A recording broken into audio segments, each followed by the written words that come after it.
जिन्होंने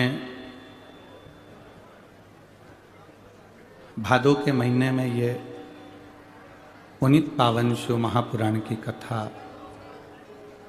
सांगवी पुणे में आयोजित की।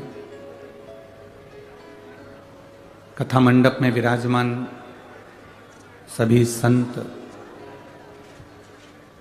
वृंद, ब्राह्मण, गुरुजन सभी के पावन चरणों को नमन करते हैं। शिव की कृपा और उनकी उदारता जब तक नहीं होती तब तक मनुष्य एक कदम भी परमात्मा की ओर अग्रण्य नहीं होता।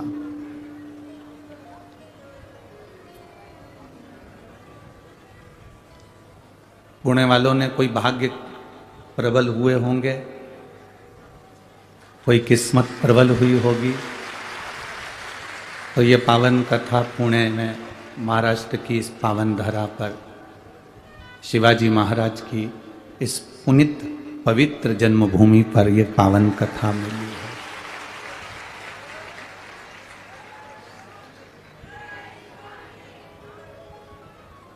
मनुष्य जन्म ले लेना बड़ा सरल है, उसमें कोई कठिनता नहीं है। आप थोड़ा सा अच्छा कर्म करोगे तो मानव का जन्म मिल सकता है, मनुष्य का जन्म प्राप्त हो सकता है। पर सबसे ज्यादा कठिन है मानव के जन्म को प्राप्त कर कर शिव की भक्ति करना। ये देवादिदेव महादेव की जो भक्ति है, ये मानव का शरीर मिलने के बाद भी ये भक्ति नहीं मिल पाती।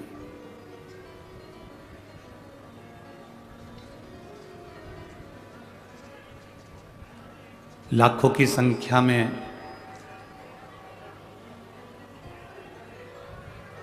पुणे महाराष्ट्र में शिव भक्त यहां पहुंचे हैं। पंडालों के बाहर धूप में लोग बैठे हैं।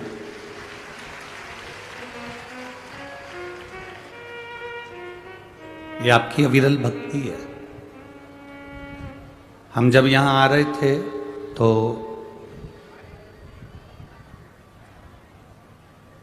इंदौर एक दिन के कार्यक्रम के लिए, एक शिव चर्चा के लिए गए, तो वहां किसी एक बंधु ने पूछा कि गुरुजी आप 7 दिन की कथा करने के लिए पुणे जा रहे हैं, और पुणे में लोग इतने व्यस्त रहते हैं मुंबई पूना में कि कथा का पंडाल छोटा लगवाना, ज्यादा बड़ा मत लगवाना, क्योंकि लोग व्यस्त बहुत है पूना और इधर पुणे में, मुंबई साइड में इधर लोगों की व्यस्तता बहुत। और मालूम पड़े आपने बहुत बड़ा पंडाल लगवा लिया और वो खाली रहे तो क्या मतलब का। तो जिन्होंने प्रश्न किया उनसे कहेंगे एक बार जरा पुणे आकर देख लीजिएगा भाव से। है? अभी तो शंकर भाऊ का टेंशन बढ़ा हुआ है कि कल क्या होगा तेरा कालिया। अभी तो चिंता इनकी है। हाँ, हम क्यों चिंता करें, हम तो बाबा के भरोसे चलते हैं। अगर पहले दिन इतने आए हो तो दूसरा दिन, तीसरा दिन शंकर भाऊ भी बस यही कहेंगे, खसकते जाओ, खसकते जाओ, खसकते जाओ।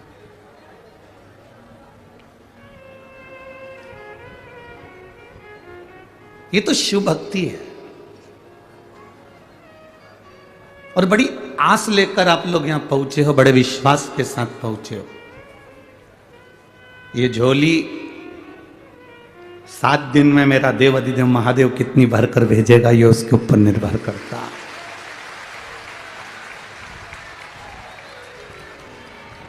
शंभु शरणे पड़ी मांगू घड़ी रे,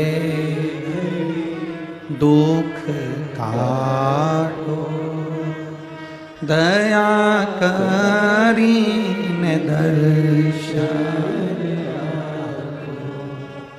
हम अपने दिल की बात देवादिदेव महादेव से कहेंगे। इन 7 दिनों में अष्टविनायक शिव महापुराण की कथा ये भादों के महीने में गणपति जी के दिनों में, गणेश जी के दिनों में मिली है। और यदि ये सुनने को मिली है तो कुछ अच्छा करने के लिए मिली है, कुछ अच्छा प्राप्त करने के लिए मिली।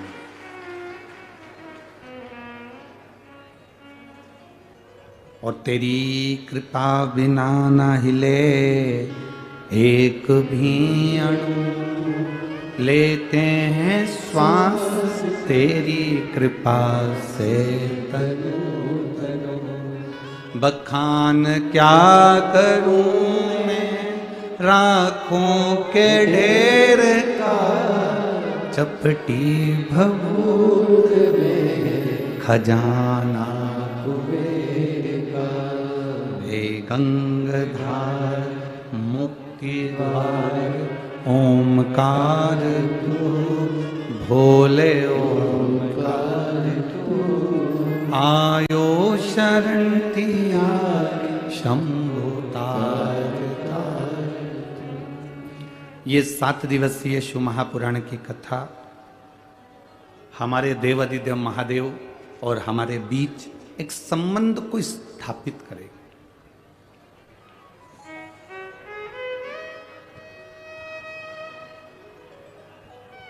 मेडिकल वाला दवाइयां पढ़ लेता है,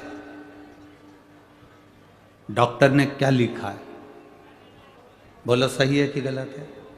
बोलो बोलो, जम के बोलो, सही है ना? मेडिकल वाला दवाइयां पढ़ लेता है कि डॉक्टर ने क्या लिखा है, और मेरा देवादिदेव महादेव तुम्हारी तन्हाइयां पढ़ लेता है कि तुम्हारे भाग्य में क्या लिखा है, तुम्हारे किस्मत में क्या लिखा है, तुम्हारे भाग्य में क्या लिखा हो।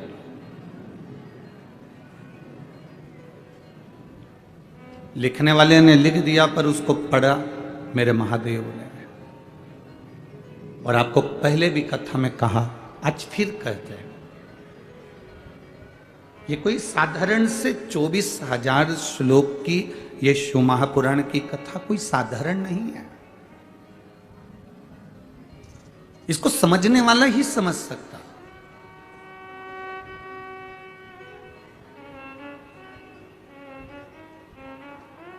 मां के दूध में और पाउडर के दूध में एक बहुत बड़ा अंतर आता है। सुन लेना जरा पुणे वालों, महाराष्ट्र वालों, शिवाजी महाराज की भूमि से ये बात कर रहे हैं, बड़ी सावधानी से सुनना। मां के दूध में और पाउडर के दूध में, बोतल के दूध में बहुत बड़ा अंतर होता है। मां का दूध पीने वाला कभी रामायण, भागवत, शिव पुराण, गीता और सनातन धर्म पर कभी उंगली नहीं उठाता, और पाउडर का दूध पीने वाला सनातन धर्म पर उंगली उठाता है। माता का दूध पीने वाला कभी सनातन धर्म पर उंगली नहीं उठाएगा। जिसने माता का दूध पिया है वो सनातन धर्म की एक आनंदता रहता है। हमारे रामायण, हमारे भागवत, हमारी गीता, हमारी शिव पुराण, हमारे राम नाम, कृष्ण नाम, शिव नाम की भक्ति में डूबा रहता है। जो माता का दूध पिया होता है वो कभी सनातन धर्म के लिए अपशब्द नहीं कहता, कभी सनातन धर्म को बर्बाद करने की बात नहीं करता। कभी राम और कृष्ण पर, कभी मेरे हरि विठ्ठल पर, कभी मेरे हरि पर, मेरे नारायण पर, मेरे शिव पर कभी वो उंगली नहीं उठाता। किसी साधु, सन्यासी, तपस्वी, संत पर उंगली नहीं उठाता। पर जो पाउडर का दूध पीकर बड़े हुए होते हैं वो एक ना एक दिन सनातन धर्म को नष्ट करने की बात जरूर करते हैं, इतना ध्यान रखिए। आप जितने भी भक्त लोग यहाँ कथा सुन रहे हैं, जितने आस्था चैनल के माध्यम से सुन रहे हैं, जितने फेसबुक यूट्यूब के माध्यम से सुन रहे हैं, जितने इस पवित्र पावन के प्रांगण में ये तीनों डूमों में जो भक्त भरे पड़े हुए हैं, और डूम के बाहर ग्राउंड में जहां जहां लोगों को जगह मिल गई, तपती हुई धूप में लोग जहां जगह मिल गई वहां बैठकर जो कथा सुन रहे हैं, आपके भीतर आपने जो माता का दूध पिया है वह दूध आज झलक रहा है, इसलिए इस पवित्र भूमि का रसतत्व आपके जीवन पर है। बोल बम का नारा है, इतना धीमा बोलोगे तो कल्याण तुम्हारा है। बोल बम का नारा है, शिव के भरोसे पर, बाबा के भरोसे पर, शंकर के भरोसे पर, हमारी अविरल भक्ति के भरोसे पर, हमारे विश्वास के भरोसे पर हम अग्रण्य बढ़ते हैं। मेडिकल वाला डॉक्टर की दवाइयां पढ़ लेगा, मेडिकल वाला दवाइयां पढ़ लेता है और केवल एक इस मृत्यु लोक में, इस संसार सागर में केवल एक है, और वो है मेरा देवादिदेव महादेव, जो तुम्हारे भाग्य में कितना दुख है उसको जब तुम जल चढ़ाने के लिए जाती हो तब वो तुम्हारे भाग्य को पढ़ता है और उस दुख को मिटाने का कार्य करता है, उस दुख को समाप्त करने का कार्य।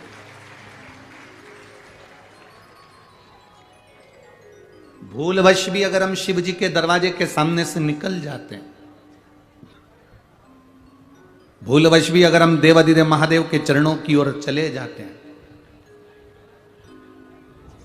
तो कहीं ना कहीं शिव कृपा करते हैं, शिव दया करते हैं।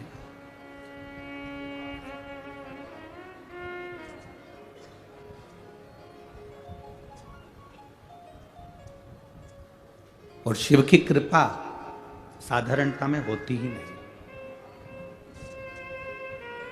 जितने कदम चलकर आप पूना में कहीं पर भी गए हो, कोई हिसाब मत रखो, पर यदि आप शिव महापुराण की कथा तक आए हो ना, ये सांगवी तक पहुंचे हो, ये पीडब्ल्यूडी के इस मैदान तक अगर पहुंचे हो, तो अपना हिसाब रखना कि मैंने 20 रुपए की बस पकड़ी, 20 रुपए बस वाले को दिया, वहां उतरी, उतरकर चौराहे पे से 20 रुपए का ऑटो करा, वहां से 20 रुपए का ऑटो करके फिर आगे गई, फिर ई रिक्शा करा 20 रुपए का, 60 रुपए मैंने खर्च किए हैं। वो एक डायरी में, छोटी सी डायरी में लिख लेना, ठीक है। और जितने घंटे, जितना समय आपने देवादिदेव महादेव को शिव पुराण को दिया है, वो समय भी लिखना कि मैं घर से निकली थी इतनी बजे और पहुंची इतनी बजे और घर वापस आई इतनी बजे, ये सब लिखना। एक बोतल पानी भी अगर किसी को पिला रहे हो तो वो भी लिख लेना कि 15 रुपए का मैंने पानी की बोतल किसी को शिव पुराण के अंदर कोई भक्त शंकर का, कोई शिवालय का, शिव का कोई ओघड़ी आया था, उसको पानी पिलाया। ये सारा हिसाब तुम्हारे पास लिख कर रखना। वो मेरा देवादिदेव महादेव तुम्हें अगर हजारों लाखों में वापिस बदल करना दे दे तो बात।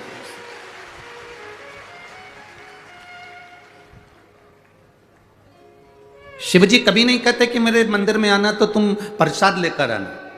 यहाँ शिव महापुराण में कहीं पर भी नहीं लिखा कि शंकर जी के मंदिर में जाओ तो लड्डू लेके जाओ, शंकर जी के मंदिर में जाओ तो पेड़ा लेकर जाओ, शंकर जी के मंदिर में जाओ तो श्रीफल लेकर जाओ, शंकर जी के मंदिर में जाओ तो चिरौंजी लेकर जाओ, शंकर जी के मंदिर में जाओ तो सिंगदाना लेकर जाओ, शंकर जी के मंदिर में जाओ तो पेड़ा लेकर जाओ। किसी पुराण में लिखा है या कहीं शिव पुराण में नहीं लिखा कि शंकर जी के मंदिर में पेड़ा लेकर जाना या शंकर जी के मंदिर में श्रीफल लेकर जाना या शंकर जी के मंदिर में ये सामग्री लेकर जाना। यहाँ तो लिखा, शिव महापुराण के अंतर्गत विद्येश्वर संहिता में वर्णन किया, शंकर जी के मंदिर जाना तो तुम अपना दिल लेकर जाना, तो महादेव भी तुम्हें दिल से लुटा कर भेज देगा। आप शंकर के मंदिर में बहुत सारी सामग्री लेकर जाने की जरूरत नहीं है। जो देवादिदेव महादेव पर बेलपत्री चढ़ी है उसको उठा लो, धो लो, शिव जी पर वापिस चढ़ा दो। अपने घर से 1 लोटा जल लेकर जाओ। कोई कहते हैं गुरुजी हमारे पुणे मुंबई में तो मंदिर बड़ा दूर होता है, तो लोटा लेके कैसे जाएं, बस में जाते हैं तो लोटा ही गिर जाता है, लोग इतना धक्का मारते हैं। तो उनसे निवेदन है कि तुम एक काम करना, एक छोटी सी बोतल अपने झोले में डाल लो, एक छोटा सा लोटा अपने झोले में डाल लो। तुम अपने ऑफिस जाओ, तुम्हारी दुकान जाओ, तुम्हारी नौकरी पर जाओ, बीच में जो शंकर का मंदिर दिख जाए 2 मिनट गाड़ी खड़ी करी और बाबा जी पे हर हर महादेव कहकर फिर वापस चल दिया। ये शिव भक्ति। दिखावे से शिव तत्व की प्राप्ति नहीं है।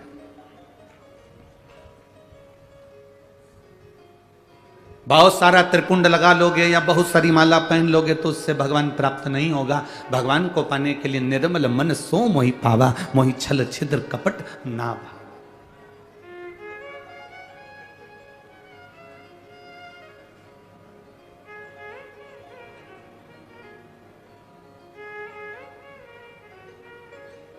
इसको सहजता नहीं कह सकते, इसको श्रेष्ठता नहीं कह सकते। अभी हम आ रहे थे तो वो हमारे साथ में जो ड्राइवर भाऊ थे, हम तो ड्राइवर तो कहते नहीं, हम तो हमेशा उनको पायलट कहते हैं, ठीक है। तो हमारे साथ में जो पायलट बैठे थे, जो ड्राइविंग कर रहे थे, तो उन्होंने देखा कि चौराहे चौराहे पर बहुत सारे भिखारी भीख मांग रहे थे। तो पीछे हमारा वो पवन बैठा था, तो उसने कह दिया यहाँ पर भिक्षुक ज़्यादा हैं, यहाँ चौराहे चौराहे पर रुकते हैं और लोग मांगते। तो उसने कहा हाँ। तो हमने उस समय जवाब नहीं दिया, पर हम आज कहें आपसे कि वो चौराहे पर खड़ा हुआ भीख मांगने वाला वो भिखारी नहीं है। भिखारी कौन है? शिव महापुराण की कथा कहती है जिसको 70,000 रुपये तनख्वाह मिल रही, 60,000 रुपये तनख्वाह मिल रही, 80,000 रुपये तनख्वाह मिल रही, और उसके बाद भी अगर वो अपनी नौकरी पर बैठकर रिश्वत मांगता है तो वो दुनिया का सबसे बड़ा भिखारी है। इतनी तनख्वाह मिलने के बाद अगर तुम रिश्वत मांगो, इतनी तनख्वाह मिलने के बाद अगर तुम थोड़ा सा पैसा ज्यादा ले लो, इतनी तनख्वाह मिलने के बाद भी अगर तुम्हारा पेट नहीं भराता और तुम दूसरे से कुछ ना कुछ ज्यादा पाने की आशा रखते हो, तो चौराहे के भिखारी से बदतर तुम वो भिखारी हो। अपनी आनंदता के साथ आप अपनी जिंदगी नहीं जी पा रहे। हमारी ये शिव महापुराण की कथा, शिव भक्ति की कथा ये प्रदान करती है कि हमें किसी से मांगना नहीं, किसी से आशा रखना नहीं। यहां तो शास्त्र कहता है आशा एक राम जी से दूजी आशा छोड़ दे, और नाता एक भोले जी से दूजा नाता तोड़ दे। यह संबंध एक निभाया, मांगो देवाधिदेव महादेव से मांगो। अरे तेरा ही दिया मैंने खाया पिया, तेरा शुक्रिया, तेरा शुक्रिया,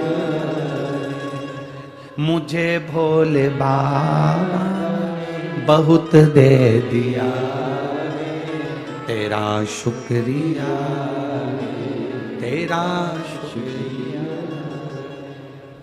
ये उसकी कृपा से हमें मिला,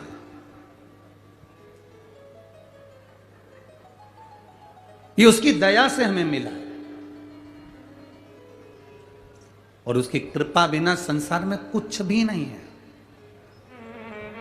अगर मेरी जीजियों, ओ महाराष्ट्र वालियों, और मेरे जीजाओं, ओ महाराष्ट्र वालों जो बैठे हो, ये शंकर भगवान को धन्यवाद देना, अपने देवत को, अपने देवता को धन्यवाद देना कि तेरी कृपा थी जो ये भादों के महीने में हरतालिका तीज भी पड़ रही है तो सोमवार की पड़ रही है, गणेश चतुर्थी भी पड़ रही तो मंगलवार की पड़ रही है। कितनी कृपा तूने करी कि इस भादों के महीने में ये मेरे पुणे महाराष्ट्र में शिवाजी की धरा पर, ये संतों की पुण्यमय भूमि पर ये शिव महापुराण की कथा प्राप्त हो रही है। कुछ तो पुण्य हमारे प्रबल हुए। मैं धन्यवाद दूं अश्विनी ताई को, लक्ष्मण भाऊ जगताप जी को। ये साधुता है आपकी। कोई पुण्य जीव होगा, कोई पवित्र जीव होगा, उस पवित्र जीव के बल पर ये पुण्यमय आनंदमय कथा का रस तत्व मिल रहा है। पुण्यता है।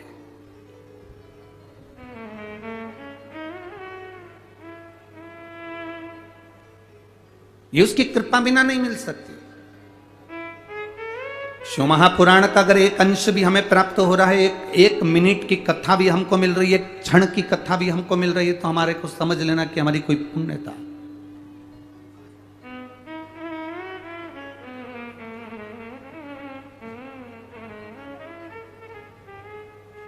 दो बजे से कथा हो रही है, 5 बजे तक चलेगी। हाँ, कल की कथा भले 2 बजे नहीं है, कल की 1 बजे से 4 बजे तक है, पर परसों फिर वापस 2 बजे से हो जाएगी। पर आज जो कथा चल रही है 2 बजे से 5 बजे तक जो कथा हम श्रवण कर रहे हैं, आप अपना अंदाजा लगा कर रखना कि 2 बजे से 5 बजे तक, और आप 2 घंटे पहले तो आए होगे ना? अरे बोलो तो समझ, आए हो ना? हम लेट हो गए तो ट्रैफिक में फंस गए थे, इधर भी बस इधर भी बस, सारे बस वाले भी बड़े खुश हो गए, हाथ हिला हिला के फोटो खींच रहे थे, वो बीच में हम फंसे थे।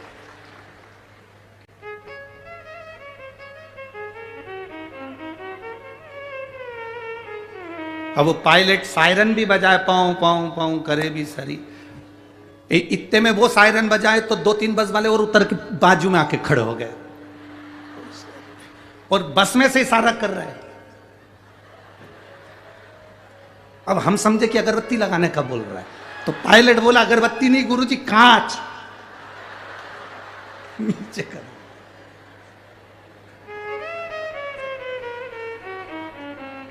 और पता चला यहां पहुंच भी गए, अभी तक स्टेज पे ऊपर से आते थे,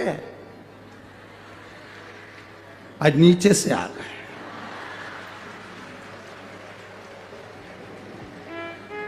तो हमारा वो सावन महाराज हमसे कह रहा था, गुरुजी आज पहली कथा ऐसी है जो स्टेज में नीचे से घुस के ऊपर आए। हमने कहा कथा भी तो गणेश जी की है, उनका जो चूहा है ना वो कहीं से भी घुस के निकल जाता है, तो आज अपन वही बने हुए, ये तो शिव कृपा। और बची कुची थी तो आप लोगों ने दिवाली मना दी, पटाखा फूटू की और फुलझड़ी है। हमको ऐसा लग रहा था जैसे पूछो मती भगवान। सही गणेश जी तो बैठेंगे 19 तारीख को, और हमें ऐसा लग रहा था कि आज गणेश जी महाराज बैठे।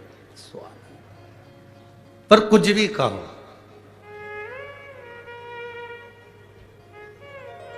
तुमचा पुणे मस्त आहे।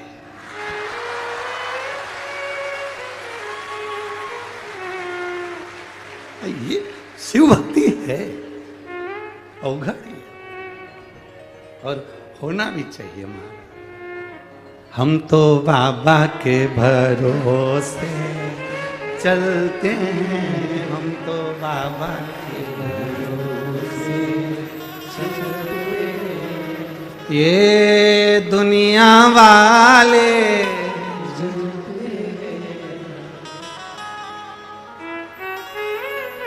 तुम तो बहुत जल्दी खड़े हो गए रे।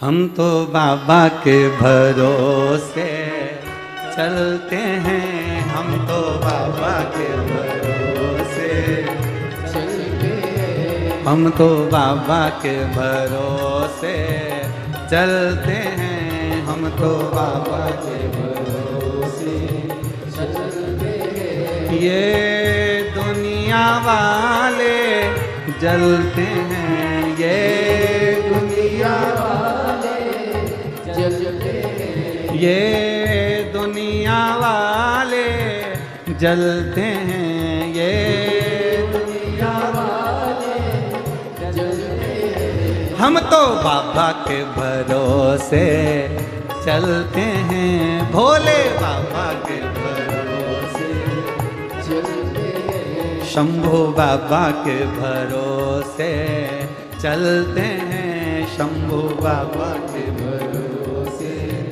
चलते हैं। भाव से दोनों हाथों से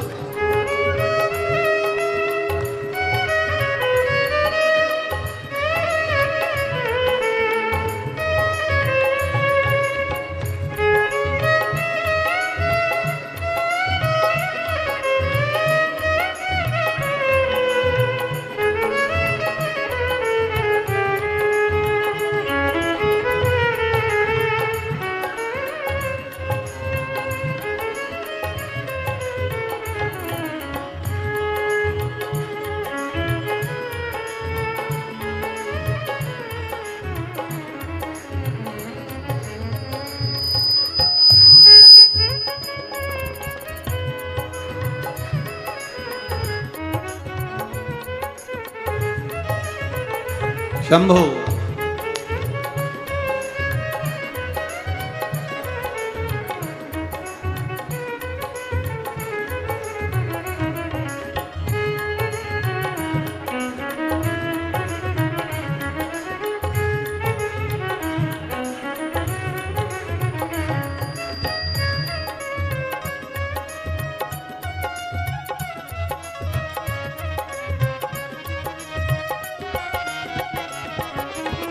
बाबा ने हमको चलना सिखाया, बाबा ने हमको चलना सिखाया, बाबा ने हमको चलना सिखाया, बाबा ने हमको चलना सिखाया, सब भक्तों से मिलना सिखाया, सब भक्तों से मिलना सिखाया। हम तो सीना तान के चलते हैं, हम तो सीना तान के चलते हैं, हम तो बाबा के भरोसे चलते हैं, हम तो बाबा के भरोसे चलते हैं, के भरोसे चलते हैं, भोले बाबा के भरोसे चलते हैं, शंभू बाबा के भरोसे चलते हैं, शंभू बाबा के भरोसे चलते हैं, हम तो भोले के भरोसे चलते हैं, भोले बाबा के भरोसे चलते हैं, शंभू बाबा के भरोसे चलते हैं, शंभू बाबा के भरोसे चलते हैं।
बाबा हमारा साथी कहाँ है, बाबा हमारा साथी कहाँ है, बन के हमारा नाती कहाँ है, बन के हमारा नाती कहाँ है, हम तो इनके भरोसे चलते हैं, हम तो इनके भरोसे चलते हैं, भोले बाबा के भरोसे चलते हैं, भोले बाबा के भरोसे चलते हैं, ये दुनिया वाले जलते हैं, ये दुनिया वाले जलते हैं, ये दुनिया वाले जलते हैं, ये दुनिया वाले जलते हैं, हम तो बाबा के भरोसे चलते हैं, हम तो बाबा के भरोसे चलते हैं, भोले बाबा के भरोसे चलते हैं, भोले बाबा के भरोसे चलते हैं, शंभू बाबा के भरोसे चलते हैं, शंभू बाबा के भरोसे चलते हैं। हर हर महादेव। अपने स्थान पर बैठकर भगवान देवाधिदेव महादेव से अपने हृदय की बात बड़े भाव के साथ, आनंद के साथ बाबा देवाधिदेव महादेव से प्रार्थना करिए। जहाँ जगह मिले वहाँ बैठकर भाव से बोलिएगा, बाबा देवाधिदेव महादेव से प्रार्थना करिए। जो कार्यकर्ता खड़े हैं उनसे भी निवेदन है, जगह संभाल कर बैठ कर, ये बार बार पुणे में शिव महापुराण की कथा नहीं होगी, 7 दिन की कथा है। दिल से बाबा से प्रार्थना करो, वो दिल से देता। जिसको भी श्री शिवाय नमस्तुभ्यम आता है वो अपने उच्च स्वर में बाबा से प्रार्थना करेंगे, भाव के साथ में बोलेंगे। श्री शिवाय नमस्तुभ्यम, श्री शिवाय नमस्तुभ्यम, श्री शिवाय नमस्तुभ्यम, श्री शिवाय नमस्तुभ्यम, श्री शिवाय नमस्तुभ्यम। भोला सब दुख काटो, ओ भोला सब दुख काटो, छीन शंकर जपूं तेरी माला, भोले बाबा जपूं तेरी माला, भोला सब दुख काटो, ओ भोला सब दुख काटो। वेश है मंगल मंगलकारी, वेश है मंगल मंगलकारी, शमशान वासी शमशान वासी, ओ भोला सब दुख काटो, सब दुख काटो।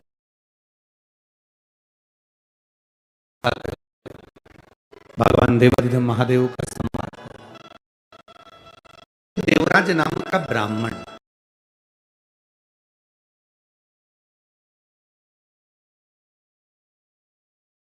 कृपा से बेलपत्री के वृक्ष के नीचे चोरी का धन लेकर पहुंचा था और भगवान शंकर की कृपा से उसके प्राण छूटे थे। 2 क्षण की शिव महापुराण की कथा सुनकर वो भगवान देवाधिदेव महादेव के धाम चले गए। कितनी देर की कथा सुनी थी? 2 क्षण की कथा, केवल 2 क्षण। कोई तुमसे पूछे शिव महापुराण में जाकर बैठते हो तो मिलता क्या है, उससे कहना 2 क्षण शिव महापुराण की कथा में पहुंचकर। एक पत्र आया, देखिए। ज्यादा पत्र तो अभी हमने पढ़े नहीं है समय के अभाव में।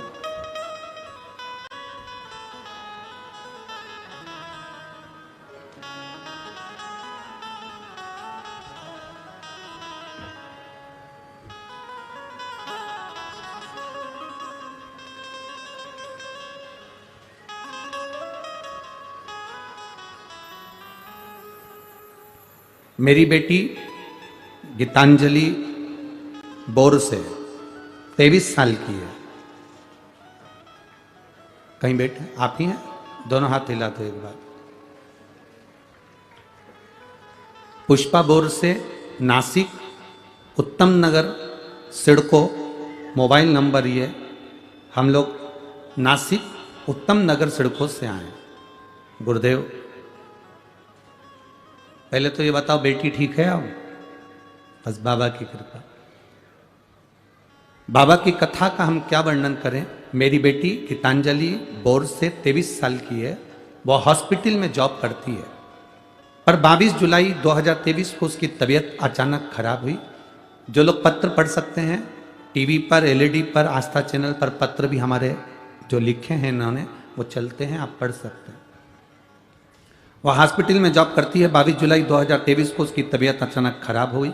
उसके पेट में बहुत दर्द होने लगा और गुरुदेव वह हॉस्पिटल में उसकी जांच की, सोनोग्राफी की, तो डॉक्टर ने यूरिन इन्फेक्शन के साथ साथ किडनी के पास पीस और दाहिनी बाजू में 56 mm की गठान बताई।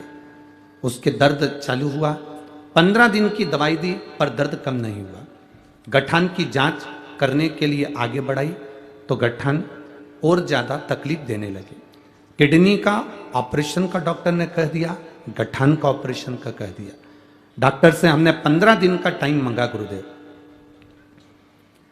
हमारे पड़ोसी ने कहा था कि एक बार अगर कहीं मौका मिल जाए, 2 मिनट की भी कथा अगर टीवी पर मिल जाए या कहीं ऐसा मौका मिल जाए और लाइव कथा कहीं आ रही हो तो वहां जाकर आप सुने।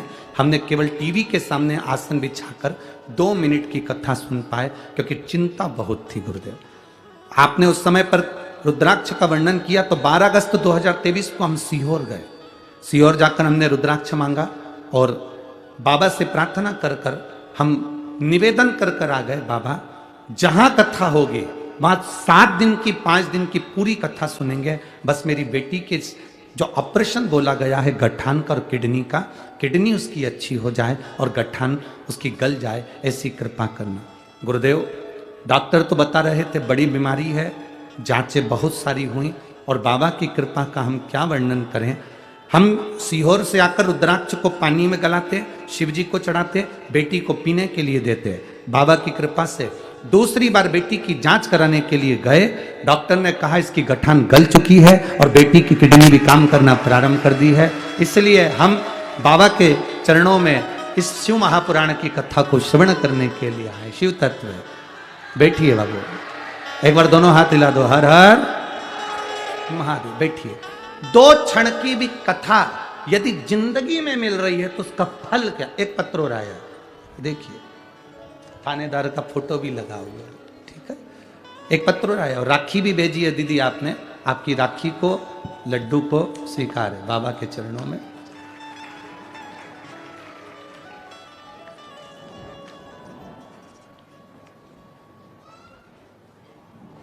पूजापति सुनील अंधारे महाराष्ट्र, जिला धाराशिव भंडारवाड़ी गांव की निवासी है। गुरुदेव मैं अपना कहीं बैठी हूं तो हाथ हिला सकती हैं, आप ही हैं, दोनों हाथ हिला दो एक बार। बहुत बहुत साधुवाद। पहले तो बधाई आपको थानेदार बनने की, आपके पति देवता को बहुत बहुत साधुवाद। गुरुदेव परभणी कथा रही आपकी, सांसद महोदय कथा कराए। हमारे पति से हमने कहा हमको कथा में लेकर चलो, उन्होंने कहा कथा बहुत होती रहती है, ऐसी कोई कथा में जाने से क्या फायदा। नहीं, हमने सुना है जो पंडाल में बैठकर 2 क्षण की भी कथा सुनता जो मांगता है वो मिलेगा। पति हंसने लगे, कहने लगे ऐसा नहीं होता, आप हमें लेकर तो चलो। वो नहीं माने, हमारी कथा वहां की छूटी। संभाजी नगर में कथा हुई, तब हमने हमारे पति से कहा हमें एक दिन की कथा आधे घंटे की सुनने दो, हम बाबा से प्रार्थना करेंगे। जो बाबा से मांगता है ना पंडाल में उसको वो मिलता है। पति हंसकर बोले ऐसा होता है, कभी नहीं हो सकता, आप हमें लेकर तो चलो। 1 दिन की कथा हमने पंडाल में बैठकर श्रवण करी और बाबा से प्रार्थना करा। हमारे पति से पूछा तुम बोलो क्या चाहिए। वो कहते हैं बाबा सुनते हैं, हाँ। कथा के पंडाल में सुनते हैं, हाँ। क्या मुझे थानेदार बना सकते हैं? क्यों नहीं बना सकते, बाबा है वो सब सुनता है। बाबा से प्रार्थना करी। फिर हमने भी हमारे पति से कहा याद रखना महाराष्ट्र में कहीं पर भी कथा होगी तो हमको लेकर जाना है। तो हम बाबा से प्रार्थना कर देते हैं और मेरे बाबा से मैंने प्रार्थना करी, कथा श्रवण करी और बाबा की कृपा से मेरे पति थानेदार बन गए। इसलिए मैं बाबा की कथा को श्रवण करने के लिए यहाँ पहुंची हूँ। शिव तत्व की प्राप्ति, बैठिए बहन, हर हर महादेव। शिव की प्राप्ति का केंद्र बिंदु है। एक क्षण की भी कथा हम अपनी जिंदगी में सुन रहे हैं। शिव महापुराण तो वो पुराण है जो दिल से श्रवण कर लेता है, वो यहां से खाली झोली नहीं भरी हुई लेकर जाता है। ये शिव तत्व। अरे लुटा दिया भंडार काशी, कर दिया मारा काशी। ये शिव तत्व की प्राप्ति, ओघड़ी की प्राप्ति।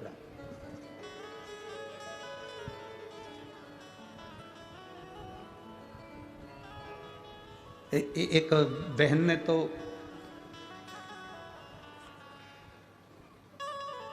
मेरा नाम स्वअंकिता जयेश पवार है।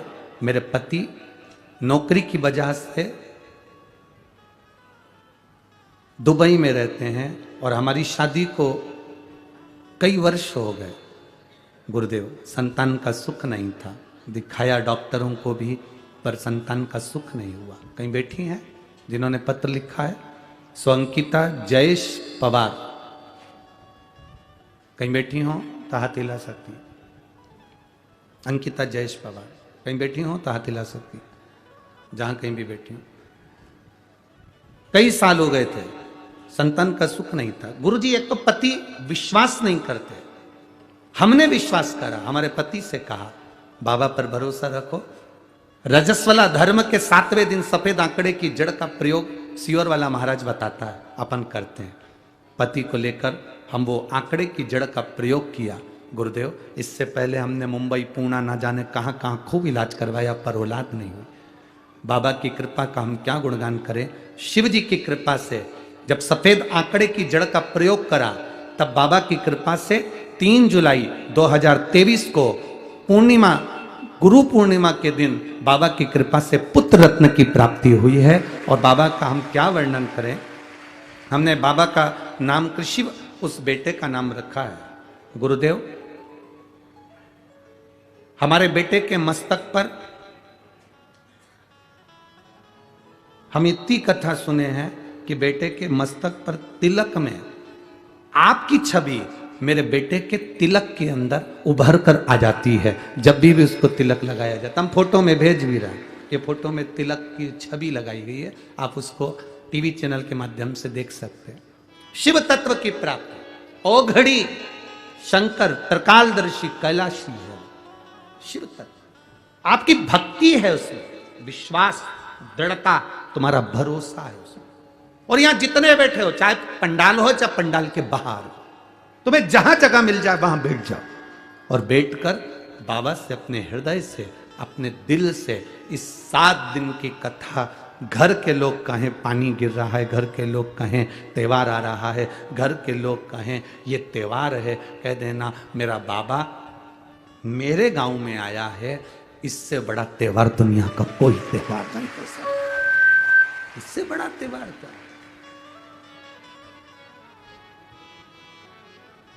खाली न जाता कोई दर से तुम्हारे, खाली न जाता कोई दर से तुम्हारे, मैं भी खड़ी हूँ नन्ही बाहें पसारे, अपने हृदय लगा लो, लगा लो, गिरा जा रहा हूं, उठा लो। ये शिव तत्व की प्राप्ति का केंद्र बिंदु है। हम तो कहेंगे शंकर भाऊ जगताप जी को आप बार बार धन्यवाद देना कि ये पावन कथा पुणे में आ गई है। बहुत बहुत साधु।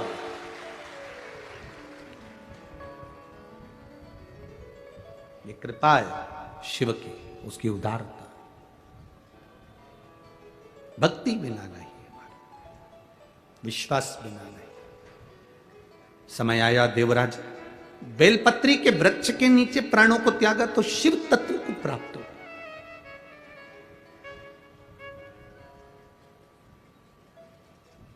एक बेलपत्री की पत्ती, एक बेलपत्र, एक पत्ती, एक बेलपत्र के वृक्ष की छांव साधारण नहीं होती। एक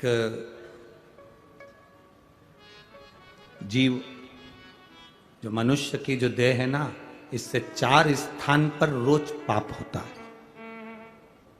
ऐसा कोई संसार में नहीं जन्मा जिसने पाप नहीं किया। 4 स्थान पर प्रत्येक मनुष्य से पाप होता। पहला, झाड़ू लगाते समय छोटे छोटे जीव मर जाते हैं, उसका पाप माथे चढ़ जाता है। दूसरा, अग्नि जलाते समय, चूल्हा जलाते समय, गैस जलाते समय छोटे छोटे पतंगे जलकर मर जाते हैं, उसका पाप माथे चढ़ जाता है।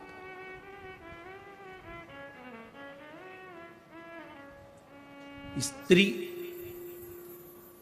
किसी पुरुष को हमने कहा कि जब रोटी बनती है, चूल्हा जलता है, लकड़ी में आग लगती है, तब पाप माथे चढ़ता है, तो पुरुष ने कहा हम तो रोटी बनाते ही नहीं है, नारी स्त्री रोटी बनाती है, अगर नारी रोटी बनाती है तो सारा पाप उसी के माथे चढ़ता होगा, सारा पाप उसी के माथे पर चढ़ता होगा। जब स्त्री रोटी बना रही है, नारी रोटी बना रही है, तो पाप उसके माथे चढ़ता होगा। पर इनको बताए कौन? हमारे धर्म शास्त्रों के अनुसार गुरु गोरखनाथ जी का आप लोगों ने दर्शन किया? गोरखनाथ जी का फोटो देखा है? गुरु गोरखनाथ एक हाथ में कमंडल रखते हैं, दूसरे हाथ में चिमटा रखते हैं। क्या रखते हैं? चिमटा। चिमटा देखा है? महिलाओं के पास में चिमटा रहता है रसोई घर में। क्या काम आता है? रोटी को सेकने का। संत भी चिमटा रखते हैं, भजन गाने वाले भी चिमटा रखते हैं। बोलो बोलो, सही है कि गलत है?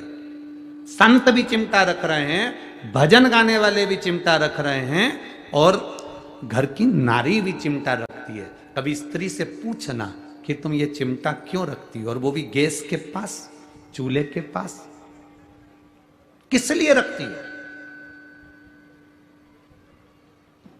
क्यों रखती है? जैसे गुरु गोरखनाथ जी की जहां पर सुंदर, गोरखनाथ जी की जहां पर सुंदर आनंद के साथ में मंदिर होता है, और वहां पर एक सुंदर धुनी जलती रहती है, उस धुनी में एक चिमटा फंसा रहता है। धुनी में जो बल मिलता है उस चिमटे के बल पर मिलता है, तो वहां की जो भस्म होती है, वहां की जो भभूति होती है, वो हमको सुख, एनर्जी और रोग से मुक्ति देती है। एनर्जी भी देती है और रोग से मुक्ति भी देती है। क्या होता है उस चिमटे से? क्यों स्त्री के हाथ में वो चिमटा आ गया? कभी सोचा, कभी विचार किया? संतों की कृपा। एक बार गुरु गोरखनाथ जी महाराज भ्रमण कर रहे थे, भ्रमण करते करते स्त्री पर उनकी दृष्टि पड़ी। गुरु गोरखनाथ ने देखा कि ये नारी बड़ी दुखी है, बड़ी दुखी। घर का भोजन बनाना, बर्तन धोना, कपड़े धोना, ध्यान देना, 4 स्थान पर व्यक्ति से पाप होता है। पहला झाड़ू लगाने की जगह, दूसरा अग्नि जलने के स्थान पर पतंगे जल जाते हैं, तीसरा पानी भरते समय, कपड़े धोते समय, स्नान आदि कर्म करते समय, पोछा लगाते समय छोटे छोटे जीव मर जाते हैं, उसका पाप माथे चढ़ जाता है। और चौथा स्थान बताया, चलकर जाने में पाँव के नीचे छोटे छोटे जीव मर जाते हैं, उसका पाप माथे चढ़ जाता है। 4 स्थान पर प्रत्येक मनुष्य से पाप होता है। गुरु गोरखनाथ जी ने उस स्त्री को देखा, उसको देखकर गुरु गोरखनाथ जी ने देखते से अपनी आंखों में जल भर लिया कि ये नारी जगत का कल्याण करने वाली, इसके गर्भ में जो संतान जन्म लेती है वो विश्व का कल्याण करती है, और इस नारी के पास में पाप भ्रमित हो रहा। जल का वो कपड़े धोती है, जीव मरता, उसका पाप माथे। अग्नि जलाती है, उसका पाप माथे। झाड़ू लगाती है, उसका पाप माथे। दिन भर चलती है, उसका पाप माथे। चरण के नीचे जीव मर जाते। इस स्त्री का कल्याण कैसे हो सकता है? इस नारी का कल्याण कैसे हो सकता है? गुरु गोरखनाथ बाबा ने उस नारी के हाथ में, बस उसी समय नारी के पास में गुरु गोरखनाथ जी ने अपनी सूचना पहुंचाई कि नारी, अगर एक जैसा चिमटा मैं रखता हूं और चिमटे से पाप दूर भाग जाता है, वो चिमटा अगर नारी के रसोई घर में होता है तो पाप दूर भाग जाता है। कितनी माताएं बैठी हैं जिनके घर में है रोटी, कई काम लेती हो ना, उसको कहां रखती हो? रसोई घर में, गैस के पास, पास में रखा रहता, कहीं टंगा रहता, कहीं पास, जहां अग्नि है, जहां चूल्हा है, उसके पास में चिमटा।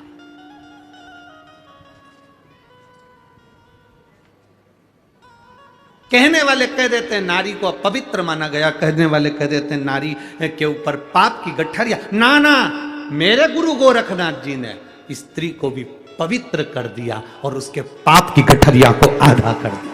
मेरे गुरु गोरखनाथ जी स्त्री को पवित्र कर दिया।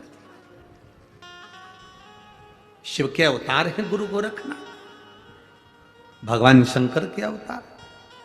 किसी का दुख, गुरु गोरखनाथ जी किसी के दुखी के दुख को देखकर स्वयं गोरखनाथ जी भी दुखी हो जाते थे और विचार करते रहते थे गुरु गोरखनाथ की इसको सुख कैसे मिले, इसको सुख का अनुभव कैसे हो।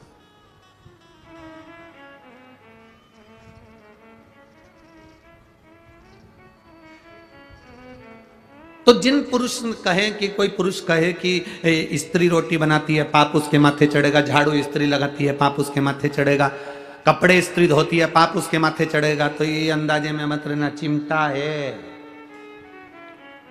चिमटा है। ऋषि, संत, साधु, नागा साधु, तपस्वी, साधक, उपासक, भजन करने वाले अपने हाथ में चिमटा रख लेते। किसी ने पूछा स्त्री चिमटे से रोटी पकड़ती है, संत क्या पकड़ते? हम कहते हैं वो भगवान की भक्ति को पकड़कर जनमानस का कल्याण कर देते हैं। जनमानस,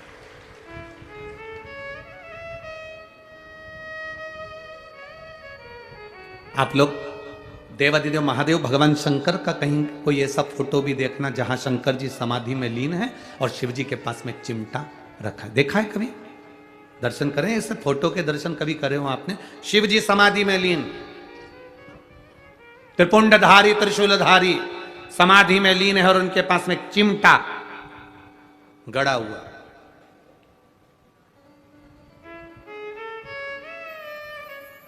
सुख प्रदान करना।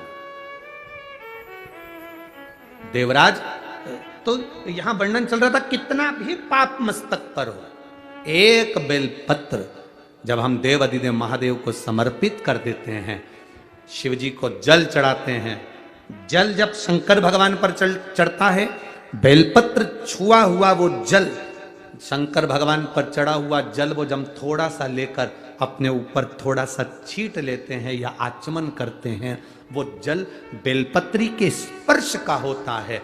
देवराज के मस्तक पर बेलपत्री के वृक्ष की छांव आती है और देवराज तुरंत शिव के धाम चले जाते हैं। और हम प्रतिदिन अगर बेलपत्री के जल का थोड़ा सा भाग अपने मस्तक पर छिड़क लेते हैं तो कई रोगों से हमारी मुक्ति हो जाती है। रोग हमारे नजदीक नहीं आते, रोग हमारे करीब नहीं आते।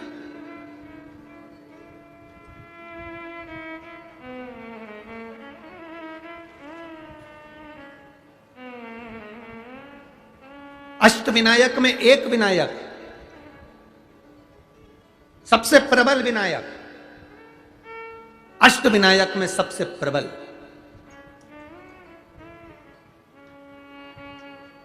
जहां के वृक्ष भी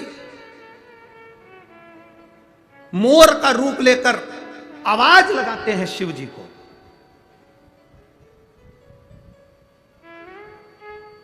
जहां की नदी सिंधुरासुर असुर के कारण कराह रही है, तो उस नदी का नाम भी कराह पड़ गया। ऐसे देव अधिदेव महादेव, ऐसे मेरे शिव, ऐसे मेरे ओघड़ी, शंकर की पवित्र पावन भूमि मयूरेश्वर भगवान श्री मयूरेश्वर गणेश विनायक, अष्टविनायक में एक विनायक।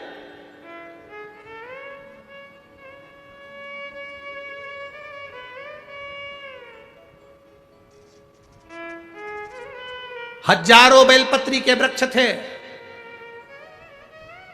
हजारों बेलपत्री के वृक्ष मोरगांव के अंदर, हजारों।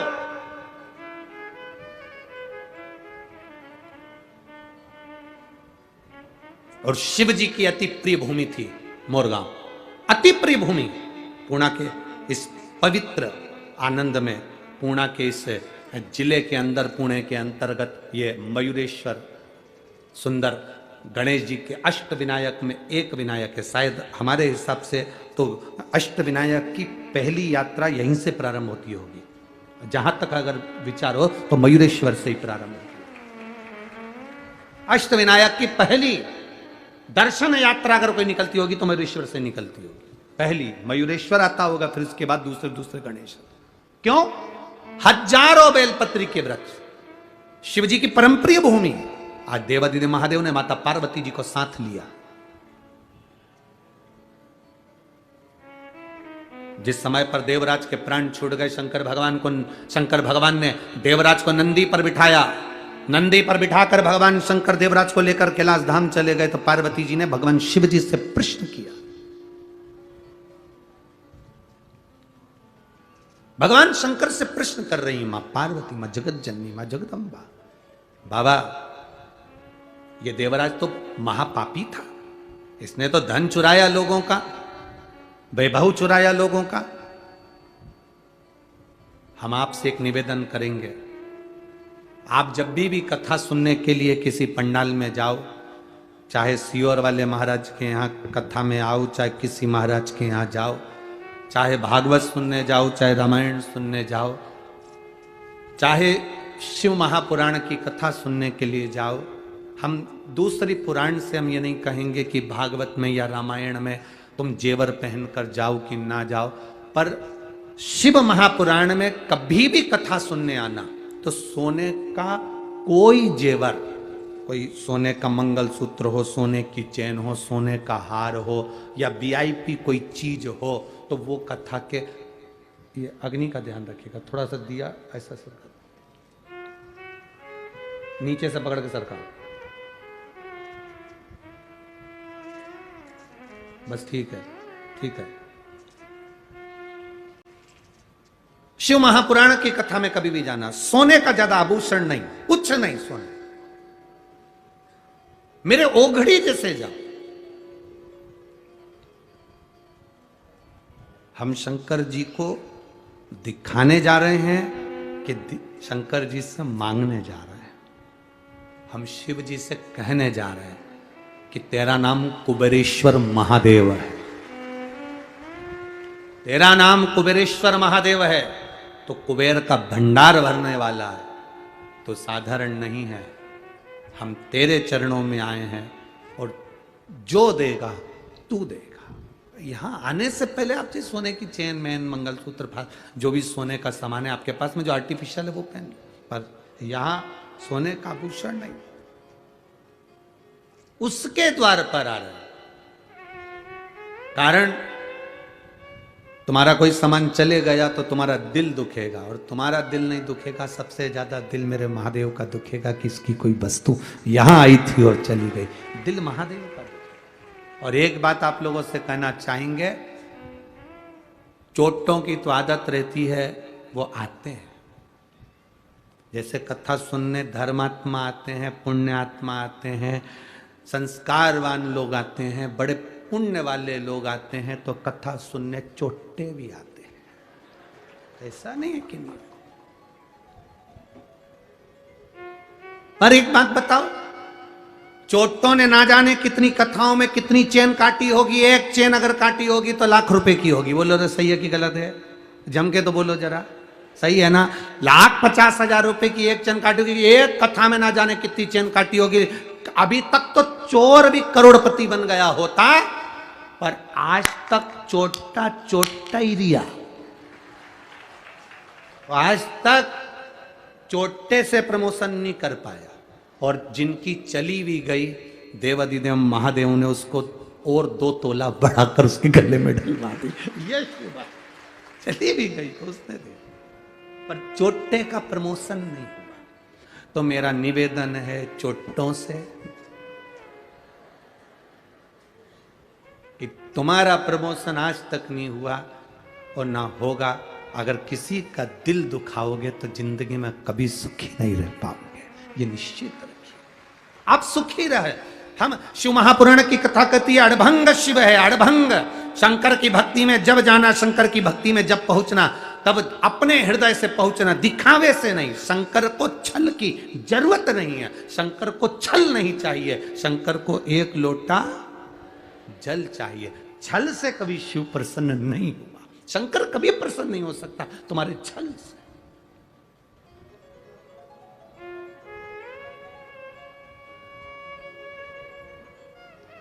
शिव की प्रसन्नता ही सारी समस्या का हल, एक लोटा जल। ना तो यहां पर कोई बेल है, ना भभूति है, ना कोई तंत्र है, ना मंत्र है, ना कोई कुछ भी यहां पर नहीं है। शिव महापुराण में कुछ भी नहीं। शंकर जी को दिखावा प्रिय नहीं है तो हम दिखावे की बात क्यों करें। यहां तो केवल एक चीज चलती है, मुख से निकला हुआ श्री शिवाय नमस्तुभ्यम, और दूसरा है तुम्हारे हाथ में एक लोटा जल। बस इससे तुम दुनिया में विजय प्राप्त कर सकते हो। दुनिया में जैसे शिवाजी महाराज के पास में क्या था, शिवाजी के पास में क्या था। एक बार शिवाजी ने अपनी माता से पूछ लिया, मां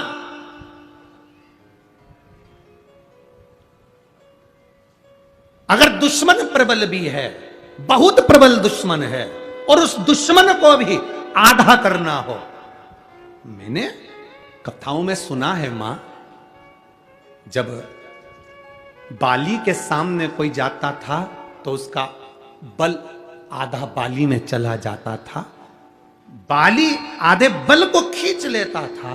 तो मां अगर संसार सागर में हमारे पास इतना तप नहीं है, हमारे पास इतना बल नहीं है, फिर भी सामने वाले दुश्मन के बल को अगर आधा करना है और अपने बल को प्रबल करना है तो युद्ध के मैदान में करा क्या जाए। तब शिवाजी की माता ने केवल एक नारा शिवाजी को दिया था, हारा हारा महा। एक नारा शिवाजी को दे दिया, शिवा जब तू टूट पड़े, तेरे सामने तेरे हाथ में अगर तलवार भी नहीं हो तब महादेव के नाम को पुकारना, सामने वाले का बल आधा हो जाएगा और तू विजय होकर आएगा। तू विजय। माहिल्या, माहिल्या बेधव्य हो गई, माहिल्या विधवा हो गई, अकेली रह गई। जीतूंगी कैसे? इधर से लोग आक्रमण कर रहे, उधर से लोग आक्रमण कर रहे, सामने से लोग आक्रमण कर रहे। माहिल्या की नगरी को चारों तरफ से घेर लिया गया। अकेली माहिल्या अपने बेटों को देखकर दुखी हो रही है, आंखों से आंसू बह रहा था अहिल्या के। तब अहिल्या ने याद किया, मेरी मां कहती थी अगर तेरे पास में शंकर है, शिव है, तो किसी की सामर्थ्यता नहीं कि कोई तेरे इस सिंहासन पर राज्य कर ले। अहिल्या ने सोचा, ऐसा मां के शब्द माता अहिल्या को याद आए और मां अहिल्या अपने हाथ में शंकर के शिवलिंग को उठाकर चारों तरफ से जब द्रोही सेना लेकर खड़े हो गए, तब मां अहिल्या शिवलिंग को हाथ में लेकर खड़ी हो गई। द्रोहियों विचार करने लगे कि इधर से हमारी सेना लेकर आ रहा है, उधर से ये सेना लेकर आ रहा है। मां अहिल्या की सेना उस समय पर तैयार नहीं हो पाई युद्ध के लिए, क्योंकि चारों तरफ से द्रोही चढ़ रहे थे। हुआ क्या?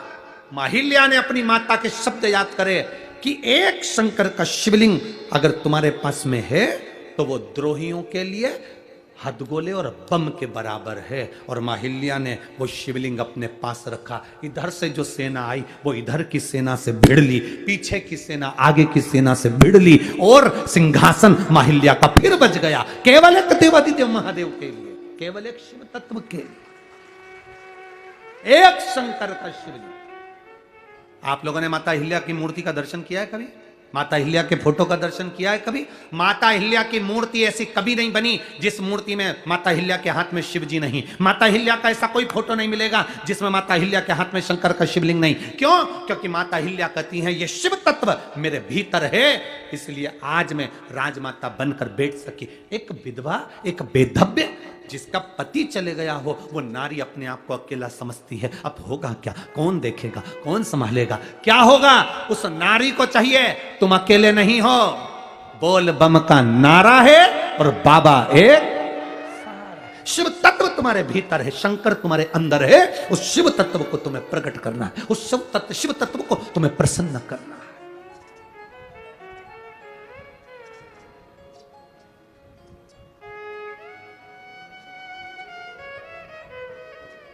माननीय विधायक महोदय यहां बैठी हैं, आपके यहां बोलते हैं शायद विधायक को क्या बोलते हैं, आमदार यहां बैठी हैं। हाँ, विधायक महोदय यहां बैठी हुई हैं। सोचिए, शंकर शिव तत्व, आप ये कथा करवा रही हैं, आप ये कथा के यजमान पद लिए हैं, तो कहीं मां अहिल्या के चरित्र को अपनी जिंदगी में उतार कर रखना कि शिव तुम्हारे साथ है। ये भीतर उतार कर रखना। कोई चले जाए, कोई अच्छा था और वो अच्छा ही ये कथा देकर गया, ये समझिए, ये शिव तत्व दिया है, वो घड़ी कोई साधारण नहीं हो सकता। तेरी कृपा बिना ना हिले एक भी अणु, लेते हैं श्वास तेरी कृपा से। वो घड़ी है शंकर, वो त्रिकालदर्शी है शिव, उसको पहचानो। लोग हंसेंगे, शिव महापुराण से ऐसा हो सकता है? शंकर की ये इतने पत्र, ये तो पहले दिन के पत्र हैं, अभी आखिरी दिन तक तो ढेर लगना। ये पत्रों को हम पूरा नहीं पढ़े हैं।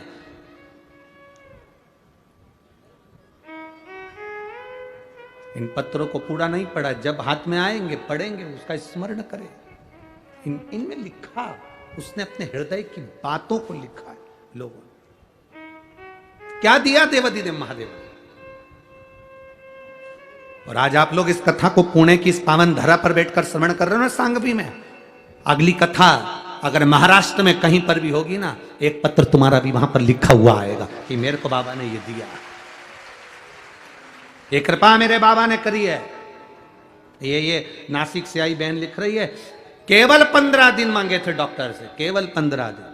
ये 15 दिन दे दो, फिर हम किडनी का भी ऑपरेशन कराएंगे और उस गठान का भी ऑपरेशन कराएंगे। केवल 15 दिन। अब 15 दिन में इसका कितना विश्वास होगा उस देवाधिदेव महादेव के प्रति कि वो करेगा, वो करेगा, वो साधारण नहीं है। मेरे भोले तेरा सहारा है, मेरे भोले तेरा सहारा है, मेरी नैया का तू किनारा है, मेरी नैया का तू किनारा। ये शिव तत्व की प्राप्ति का केंद्र बिंदु है। पार्वती जी ने शिव जी से कहा, बाबा भोलेनाथ, आप ये पापी जीव को लेकर आ गए। ये देवराज ब्राह्मण था, ब्राह्मण के घर में जन्म लिया, ब्राह्मण कुल में जन्म लिया, पर इसने कभी ब्राह्मण कर्म नहीं किया, लोगों की दिल दुखाया, जान दुखाई, चोरी करके लाता था। कितना दिल दुखता होगा जिसके घर से चोरी करके लाता होगा।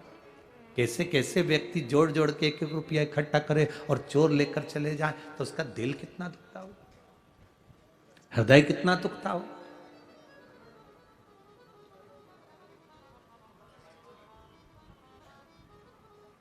कितना दिल दुखता होगा, कितना हृदय द्रवित होता होगा। महाराज,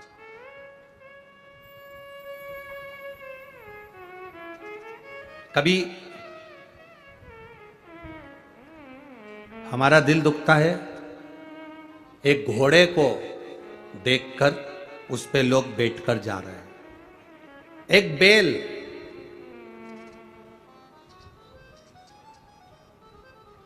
एक बैल वो गाड़ी को खींच कर लेकर जा रहा है, चलाने वाला उसको मार रहा है, दिल दुखता है।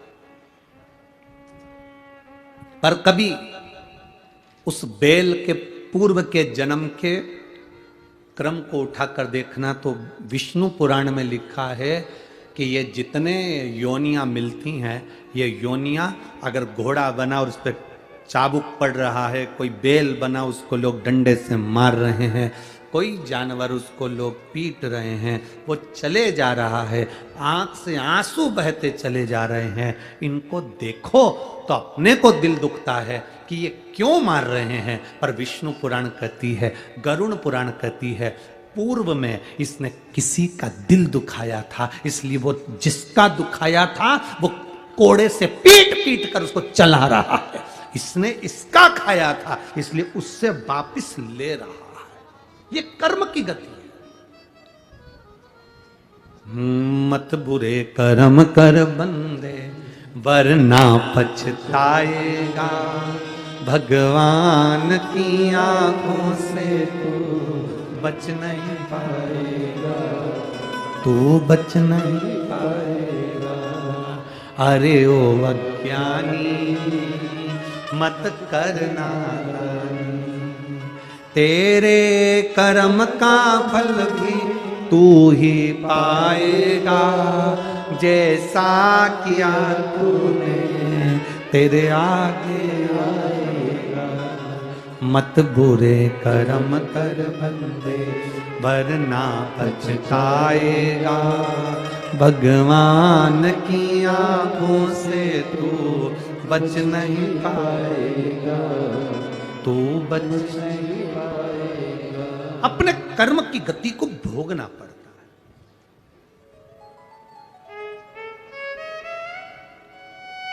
भोगना पड़ेगा। एक कथा पहले कही है, आपके स्मरण में होगी। एक चोर चोरी करने सेठ जी के यहाँ गया। सेठ जी बड़ा दयालु था, कोई उधार मांगने आता था तो उसको दे देता था। सेठ जी, मेरी बेटी की शादी है, ले जा। कब देगा? ये जन्म में देगा कि वो जन्म में देगा?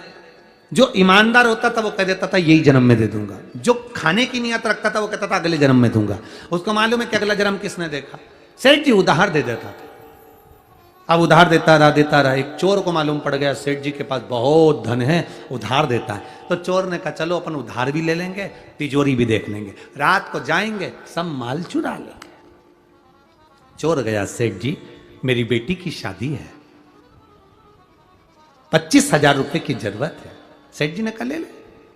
ये जन्म में देगा कि अगले जन्म में देगा? अब चोर तो चोर, उसने कहा अगला जन्म किसने देखा? सेठ जी अगले जन्म में दूंगा। ठीक है ले जा, दे दिया। उसने तिजोरी देख ली। रात को चोर आया चोरी करने के लिए। सेठ जी क्या बहुत सारी भैंस बंधी हुई थी, उस भैंस के तबेले में चोर घुस गया। उसने कहा सेठ जी जाएंगे, रात को इनकी तिजोरी का माल चुरा लूंगा। रात हो गई, सेठ जी जाने लगे। सेठ जी जैसे ही गए, आपस में भैंस सब बात करने लगी। एक भैंस ने दूसरी भैंस से पूछा, क्यों री भैंस जी तू कितने साल से दूध दे रही है? उसने कहा 4 साल हो गए। एक कहती है मुझे 5 साल हो गए, कोई कह रही मुझे 3 साल हो गए। सब आपस में बात कर रही थी। एक बूढ़ी भैंस बैठी थी, मुंह से जुगाली कर रही थी। किसी ने पूछा भैंस अम्मा, ओ भैंस अम्मा। इतने में भैंस बोली क्या है ये बताओ, अपन इतनी सारी भैंस इस सेठ जी के यहाँ दूध क्यों दे रही हैं? इतने में भैंस बोली ये सेठ बहुत चतुर है, उधार देता है, पूछता है ये जन्म में दोगे कि अगले जन्म में दोगे। जो इस जन्म में नहीं देता अगले जन्म में अपने जैसी भैंस बन के निचोड़ के देता। देना पड़ेगा। इस जन्म का इस जन्म में देते चलो। पहले भी कथा में कहा, कपड़े पर कॉफी गिर जाए तो अभी की अभी धो लो, चाय गिर जाए तो अभी की अभी धो लो, सब्जी गिर जाए तो अभी की अभी धो लो। 2-3 घंटे के बाद चाय धोगे तो दाग धुलेगा? बोलो बोलो जम के बोलो रे, नहीं धुलेगा। चाहे तुम अच्छे पाउडर से धो, चाहे कैसे भी धो, चाय गिरी तुरंत धोया, चाय साफ। कॉफी गिरी तुरंत धोया, कॉफी साफ। सब्जी गिरी तुरंत धोया, सब्जी साफ। बाद में धोगे तो वो दाग रह जाएगा। इसलिए पाप अगर अभी करो तो अभी साफ करो, अभी।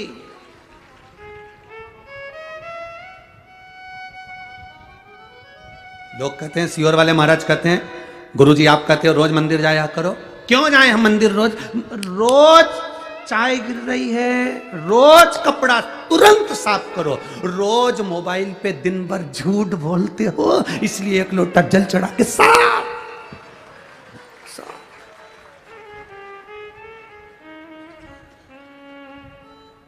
कितना झूठ।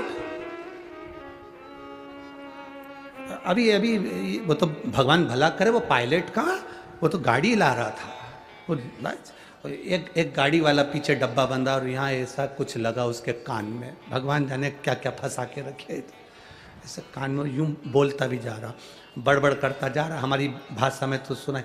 जब वो गाड़ी के पास में थोड़ी देर खड़ा हुआ तब वो बोल रहा था कि मैं यहाँ सांगवी तक पहुँच गया, चिंचीवाड़ा क्या बोले, हाँ जो भी है तुम समझ गए ना, बस बाकी जाने दो, तुम्हारा समझना जरूरी है। तो मैं यहाँ तक पहुँच गया। हमने पायलट से पूछा क्यों रे भैया ये कौन सा एरिया है, तो क्या मिलिट्री का एरिया बता, और बोला भी चिंचीवाड़ा कौन सा वाड़ा है, तो ये कहाँ पर है, तो कि गुरुजी वो तो 5-6 किलोमीटर दूर है। तो मैंने कहा अब भी बोल रहा वो कि मैं यहाँ पर हूँ और खड़ा मिलिट्री एरिया में।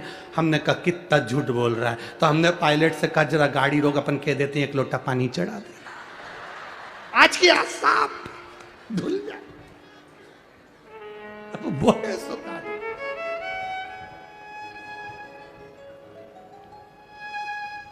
अभी चाय गिरी अभी धो लो, पानी की सब्जी गिरी धो लो, अभी की अभी कॉफी गिरी धो लो, कपड़ा साफ। रोज पाप करते हो तो रोज शंकर जी के मंदिर जाके एक लोटा जल चढ़ा के अपने पाप को रोज धो लो, कपड़ा साफ, रोज साफ क्लीन।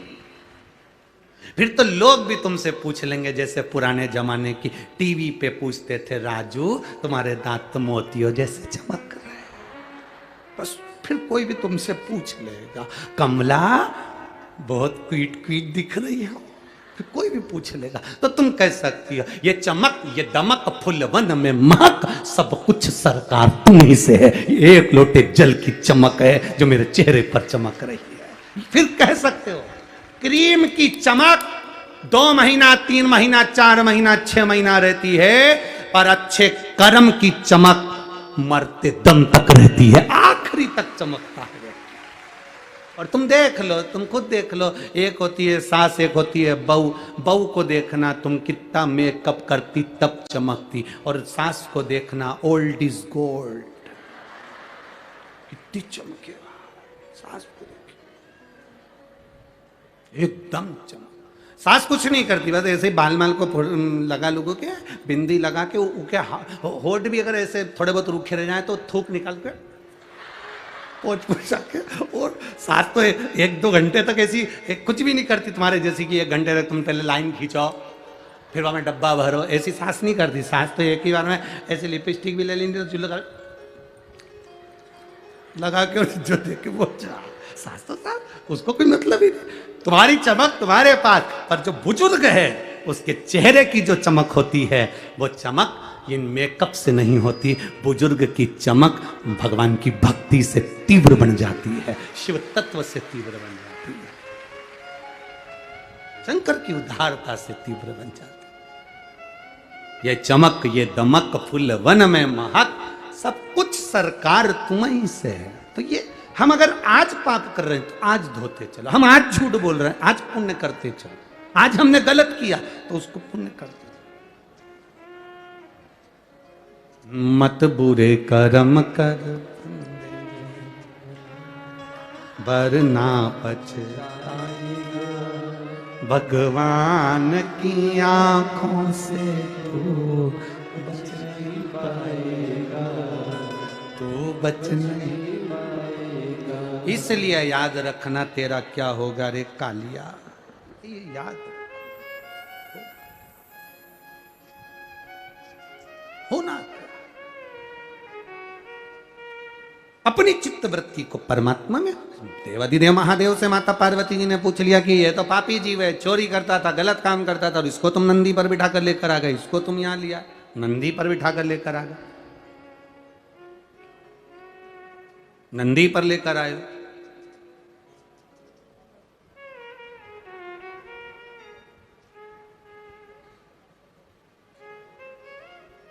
अब शिवजी बोले इसने जो पुण्य करा वो सुन। इसने एक पुण्य प्रबल करा, चोरी का धन लेकर शिव मंदिर में गया, शरीर में ताप पड़ा, शिव पुराण की कथा चल रही थी, 2 क्षण की श्रवण कर ली, शरीर लेकर बेलपत्री के वृक्ष के नीचे दुबक कर बैठ गया, प्राण वहीं छूट गए, बेलपत्री की छांव इस पर पड़ गई, इसलिए इसको कैलाश का धाम मिल गया, शिव का धाम मिल गया। अच्छे कर्म मरते मरते कर लिए तो पुण्य भागी बन गए, श्रेष्ठ उसको मिला, सुख की अनुभूति, उसको आनंद की अनुभूति।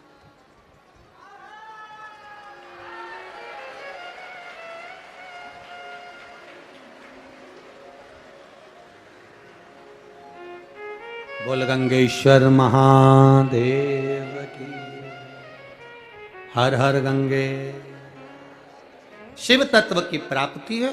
पार्वती जी ने शिव जी से जब बात करी, संवाद किया, कहा, निवेदन करा, प्रार्थना, बाबा मेरे एक मन है। शिव जी ने पूछा, क्या?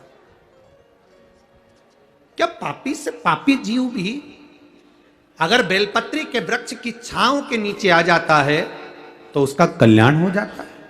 क्या उसकी मुक्ति हो जाती है, उसका मोक्ष हो जाता है? बाबा कहते हैं, सुनो पार्वती, जिसके आंगन में, जिसके घर में एक बेलपत्री का पौधा होता है, जिसके आंगन में, जिसके घर में एक बेलपत्री का पौधा होता है, या उसने आंगन में या घर में बेलपत्र ना लगाई हो, किसी मंदिर में, देवालय में, शिवालय में, बगीचे में, बाग में, सरोवर के तट पर, बावड़ी के तट पर, जंगल में, कहीं किसी स्थान पर अपने जीते जी अगर उसने एक बेलपत्री का पौधा लगाया होता है, शिव जी कहते हैं उस जीव का दूसरी बार पृथ्वी पर जन्म नहीं होता, वो शिव धाम को चला जाता है, शिव धाम को चला।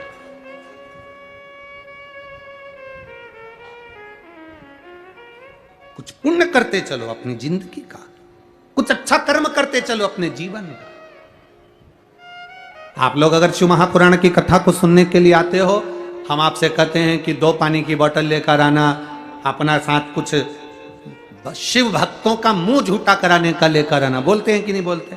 कि मिला मौका, अपने नगर में अगर कोई आया है तो भूखा ना रहे, एक बिस्कुट का पुड़ा ही दे देना, भले एक टॉफी दे देना, पर मुंह झूठा जरूर। आज एक और बात कहेंगे, इस बारिश के मौसम में अगर कथा सुनने आओ तो छाते भी 2 लेकर आना। कम से कम अगर कहीं बैठे हो और कहीं नहीं है, पंडाल में व्यवस्था नहीं हो पाई कोई व्यवस्था, तो आप ले भैया तू लेके बैठ जा, हम जाए जब हमें दे देना हो, वापिस हमें देना, हम वापिस रख लें, फिर दूसरे बैठने का साधन।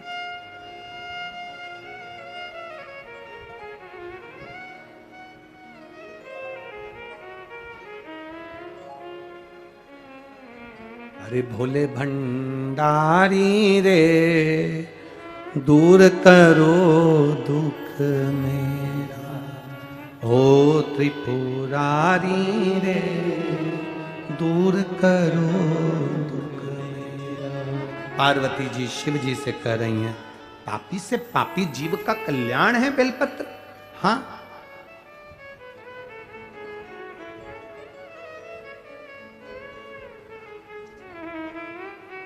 जब से शिव महापुराण की कथा में कहा गया कि शंकर जी पे चढ़ी हुई बेलपत्र उठाकर खा लेना चाहिए, बीपी, शुगर, थायराइड, गठिया, सबके लिए जो हमने कहा, जब से शिव महापुराण की कथा में कह रहे हैं कि शंकर पर चढ़ा हुआ जल पीना चाहिए, तब से कई रिसर्च सेंटरों में रिसर्च चालू हो गया कि बेलपत्री में ऐसा क्या है, शंकर पर चढ़े हुए जल में ऐसा क्या है, रुद्राक्ष का गला हुआ जल शंकर को चढ़ाने पर पीने में रुद्राक्ष में ऐसा क्या है। कई रिसर्च सेंटर रिसर्च करने में लग गए, और जब वो रिसर्च करे तब उनको मालूम पड़ा कि एक बेलपत्री में वो बल होता है कि थायराइड, शुगर और बीपी को कंट्रोल कर लेता है। तब उनको मालूम पड़ गए शंकर भगवान पर शिवलिंग पर चढ़े हुए जल में वो तेज पुंज होता है। शिव जी पे चढ़े हुए शंकर भगवान के शिवलिंग पर बेलपत्र चढ़ती, धतूरा चढ़ता, पुष्प चढ़ता, उसका जो जल अगर मिल भी गया, स्पर्श हुआ, जल भी हमारे को प्राप्त हुआ है, तो उसका फल क्या हो? उसको आनंदता प्राप्त हो।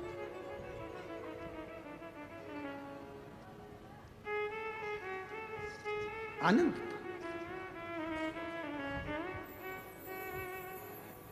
एक पत्र आया है,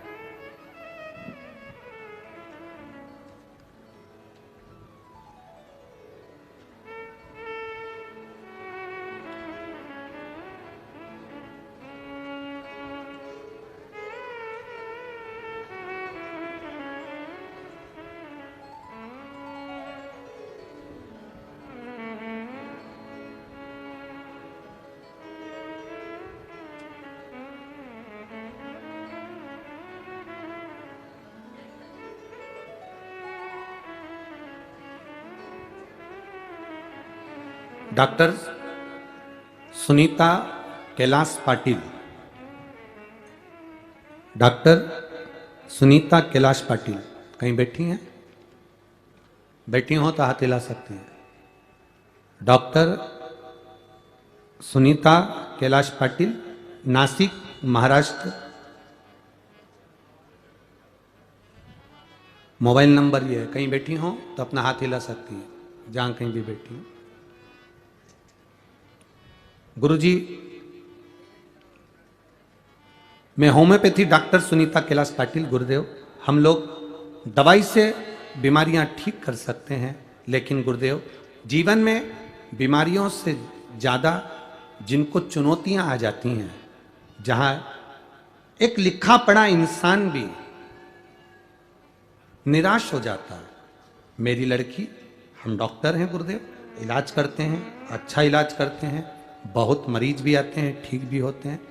मेरी लड़की हर्षा जो अच्छी पोस्ट पर काम करती है, सर्विस बहुत अच्छी है, उसकी शादी नहीं हो रही थी, पत्रिका दिखाई, जन्म कुंडली बनवाई, फिर भी लोगों ने कहा इतने महीने हो जाएगी, ये हो जाएगी, सालों निकल जाते थे, नहीं हुई। तब किसी ने कहा, दवाई लेने आने वाले व्यक्ति ने कह दिया कि बेटी के लिए चिंता करती हो, और उससे हम बात कर रहे थे अपनी बेटी के लिए, और चिंता करती हो तो मालेगांव में कथा होने वाली है शिव महापुराण की, एक दिन की सुन लो ना। गुरुदेव डॉक्टर हैं, समय नहीं मिलता हमको, कैसे जाएं? पर पंडाल में कथा सुनने, वो भी शिव पुराण सुनने जाना, ये किसी बड़े युद्ध से कम नहीं है।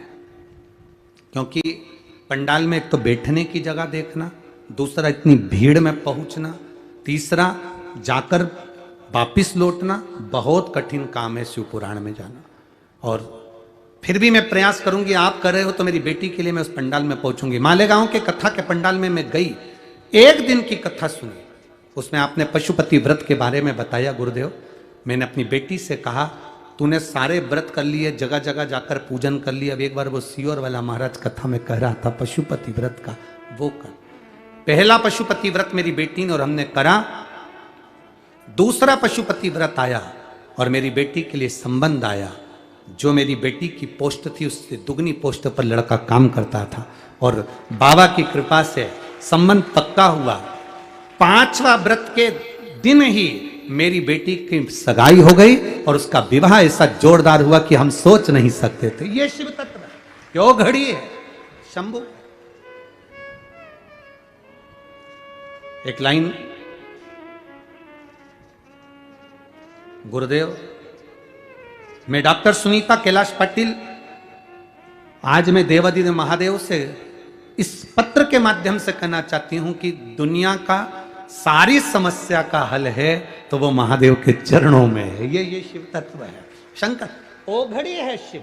आपकी भक्ति जितनी आप दिल से कर सकते हो, कथा तो टीवी पर भी आएगी, कथा तो बहुत सारे पहले लोग भागवत करते थे, अब तो लोग इस कथा को, शिव महापुराण को सुन सुन के, लिख लिख के, अब सब जितने भागवत वक्ता के साथ में कहें तो वो सब शिव वक्ता भी हो गए, सब शिव पुराण करने लगे, सब कथा करने लगे। पर दिल से अगर आप सुन रहे हो, दिल से श्रवण कर रहे हो, और इसका गौरव होता है हमको कि लोग कम से कम शिव पुराण बाँचने तो लगे। जब टीवी पर खोलो तो कम से कम शिव पुराण सुनने को कई महाराज बोलने तो लगे।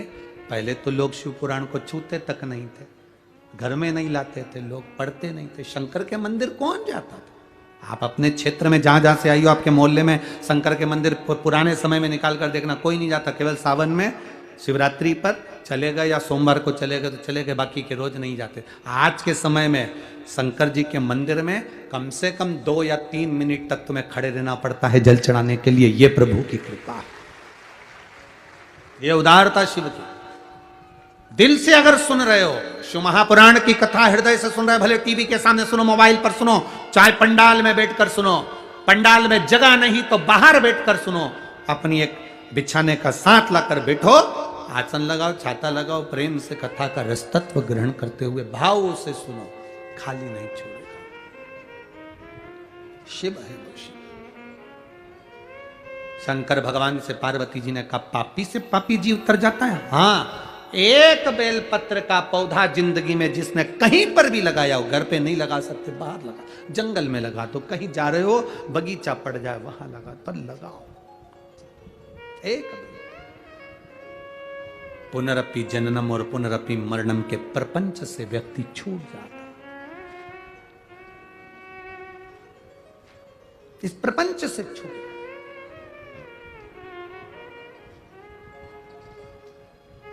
पार्वती जी शिव जी से कहती हैं, जैसे आप नंदी पर बिठाकर देवराज नाम के ब्राह्मण को लेकर आए हो, एक बार मुझे नंदी पर बिठाकर जिस भूमि पर सर्वाधिक वृक्ष बेलपत्र के हों, उस भूमि पर मुझे भ्रमण कराकर लेकर आइए, घुमा कर लेकर आइए। अभी आपको कहा था, जहां पर मयूरेश्वर विनायक विराजमान है, अष्ट विनायक में से एक, वो पूरा मोरगांव सब दूर बेलपत्री के वृक्ष थे, जहां पर देवाधिदेव महादेव माता पार्वती को नंदी पर बिठाकर भ्रमण कराने लेकर आए। एक स्थान पर शंकर भगवान पार्वती को लेकर बैठ गए, नंदी से कहा, नंदी तुम भ्रमण कर कर आओ जब तक हम यहां विराजमान हैं। नंदी घूमने के लिए गए। नंदी उस बेलपत्री के वन में जब घूम रहे थे तो नंदी ने क्या देखा कि एक स्त्री कराह रही है, एक स्त्री कराह रही है।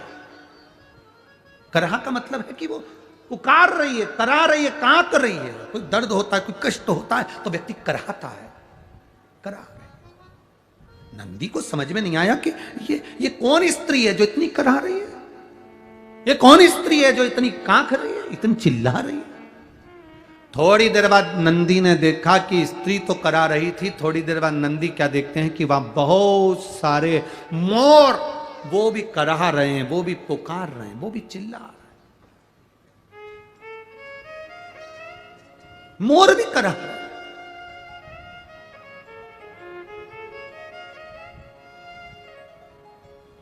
अब नंदी को विचलितता हुआ। आप लोग तो अष्टविनायक की पवित्र भूमि पुणे में रहते हो, आप लोगों को तो ये कथा जरा ज्यादा याद होगी, क्योंकि आप लोग मयूरेश्वर विनायक तो गए हो सभी लोग, तो गए होगे तो आप लोगों को ये कथा तो ज्यादा मालूम होगी। हम लोग तो केवल मुद्गल पुराण की, मुद्गल पुराण, गणेश पुराण, शिव पुराण और ब्रह्म वैवर्त पुराण की, इन चारों पुराणों में से ये पवित्र कथा आपको सुना रहे हैं। कोई आपसे पूछे कि गुरुजी ने अष्टविनायक की कथा काय में से सुनाई, ये पूरा चरित्र काय में से सुनाया, तो आप कह सकते हो मुद्गल पुराण में से श्रवण कराया, आप कह सकते हो ब्रह्म वैवर्त पुराण में से, गणेश पुराण में से, शिव पुराण में से श्रवण कर। मुद्गल पुराण कह रही है बहुत सारे मोर करा रहे हैं, बहुत सारे मोर करा। एक स्त्री कराती, नंदी के मन में भाव आया कि स्त्री करा रही है, स्त्री पुकार रही है, स्त्री रो रही है, तो नंदी के मन में आया कि ये स्त्री करा रही है, इससे जाकर पूछूंगा। पर थोड़ी देर में नंदी ने क्या देखा कि बहुत सारे मोर भी करा रहे हैं, बहुत सारे मोर भी रो रहे हैं, बहुत सारे मोर भी पुकार रहे हैं, वो भी कराहने में लगे। नंदी विस्मय में पड़ गए, विस्मय में पड़ गए। अब थोड़ी देर बाद नंदी विस्मय में पड़े,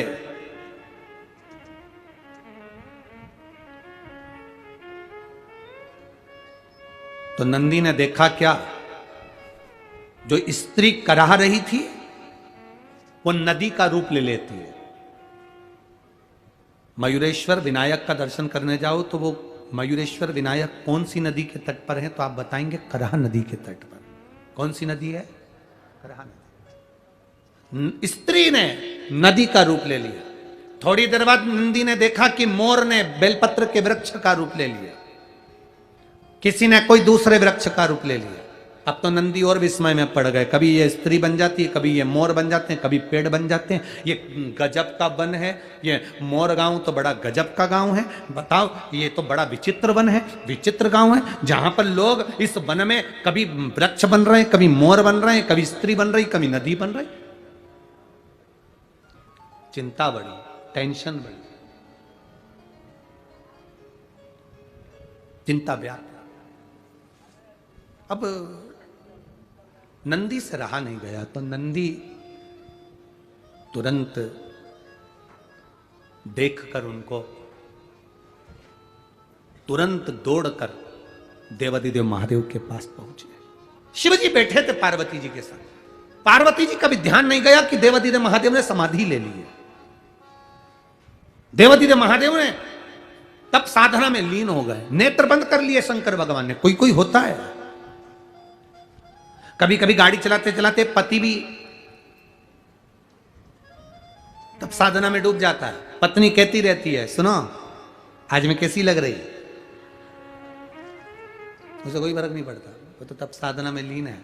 गाड़ी ड्राइव कर रहा है, चलते जा रहा है, पत्नी बोल रही है, सुनो आते आते अपन बच्चों के लिए यहां से कपड़े खरीद लेंगे, अच्छा मॉल खुला है। पति के ध्यान में तो गाड़ी ड्राइव कर रहा है, तब साधना में लीन है, समाधि में लीन है। पत्नी बोलती जा रही है, बोलती जा रही है, बोलती जा रही है। और जब फिर पत्नी चिल्ला के बोली, तब साधना टूटी, तब टूटी। कल सारी दुनिया में हिंदी दिवस मनाया। बोलो, अरे बोलो तो जम के, मनाया कि नहीं मनाया? कौन सा दिवस था? हिंदी दिवस। लोग कहते हैं अंग्रेजी भारी होती है, अंग्रेजी बड़ी प्रबल होती है। हम भारत के निवासी कहते हैं हिंदी बड़ी प्रबल होती है। तो उन्होंने, किसी ने पूछा हिंदी कैसे प्रबल होती है? हमने कहा किसी के भी घर में चले जाओ, जब झगड़ा हो रहा हो तो पत्नी एक ही बात कहती है, बार बार नहीं समझाऊंगी, एक बार अच्छी हिंदी में समझा दी ना तो फिर मत बोलना। बस उतने में पति समझ जाता है कि हिंदी बोल्ड है, हिंदी प्रबल है।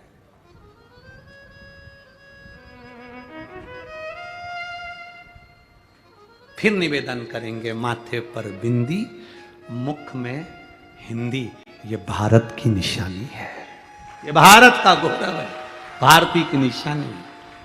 मस्तक पर बिंदी हो और मुख में हिंदी, बहुत जरूरी है। ये भारत गौरव का एक आनंद है, होना चाहिए। मेरी माताओं से तो हम निवेदन करते हैं, कितना आप लोग तो खैर महाराष्ट्र में रहते हो, हाँ, और जगह में भी तो हम कहने के लिए पीछे नहीं हटेंगे। महाराष्ट्र की माताएं तो वैसे भी कंकु की बिंदी जब पंढरपुर जाती है, और पंढरपुर में जब रुक्मणी जी के माथे पर बड़ी सारी कुंकू की बिंदी देखती है, तो माताएं भी उतनी बड़ी बिंदी महाराष्ट्र की माताएं लगाती हैं, बड़ा, और नथ भी इतनी बड़ी माता बड़े प्रेम से पहनती हैं, तो उससे गौरव आता है। बहुत सुंदर श्रृंगार मेरी माताओं का होता है, ये गौरव है मेरे भारत का,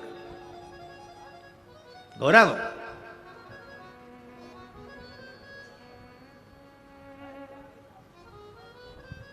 इधर चले जाओ साउथ में, तो एक सब्जी बेचने वाली माता भी माथे पर बिंदी लगाकर, तिलक लगाकर माथे में, वो क्या बांधती हैं? हाँ, कजरा नहीं, गजरा, हाँ ठीक है, वो यहां लगा लेती है, माथे पर लगा।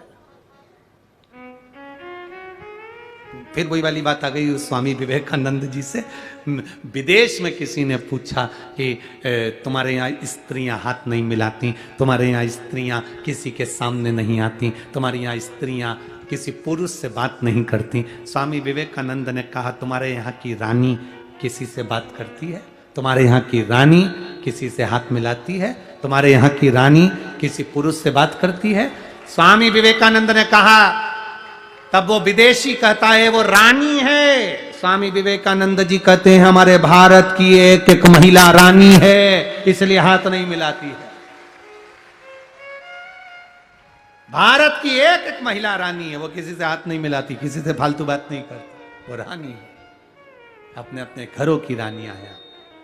और शिव तत्व कह रहा है, शंकर भगवान की कथा करें, शिव जी लीन हो गए, तब साधना में लीन, समाधि में लीन हो गए। पार्वती जी को ध्यान नहीं रहा, पार्वती जी बोले जा रही हैं। इधर नंदीश्वर आ गए, नंदीश्वर ने आकर जमकर आवाज लगाई, हर हर महादेव। जो आवाज लगाई, नंदीश्वर ने, शिव जी का ध्यान नहीं टूटा, शिव जी की समाधि नहीं टूटी। शंकर भगवान ने नहीं देखा कि कौन ने पुकारा, पर पार्वती जी ने देख लिया। और पार्वती जी ने देखते से ही तुरंत पूछा, पार्वती जी ने पूछा, नंदी क्या बात है? नंदी जी कहते हैं मेरे मन में संशय आ गया, बहुत बड़ा संशय है मेरे मन का, बहुत बड़ा संशय। क्या संशय है क्या? बस मैंने अभी, आपने मुझे कहा कि भ्रमण कर कर आओ, भोलेनाथ जी बोले मैं भ्रमण करने के लिए गया, जंगल में देखा तो वृक्ष मोर का रूप ले रहा है, मोर वृक्ष का रूप ले रहा है, एक नदी स्त्री का रूप ले रही है, एक स्त्री नदी का रूप ले रही है, और कराह रहे हैं, रो रहे हैं, चीख रहे हैं, करा रहे हैं। कारण क्या है? पार्वती जी ने नंदी से पूछा कारण क्या है? नंदी बोले हमें ज्ञात नहीं, हमने पूछा तो कोई बताने को तैयार नहीं, करा रहे बस।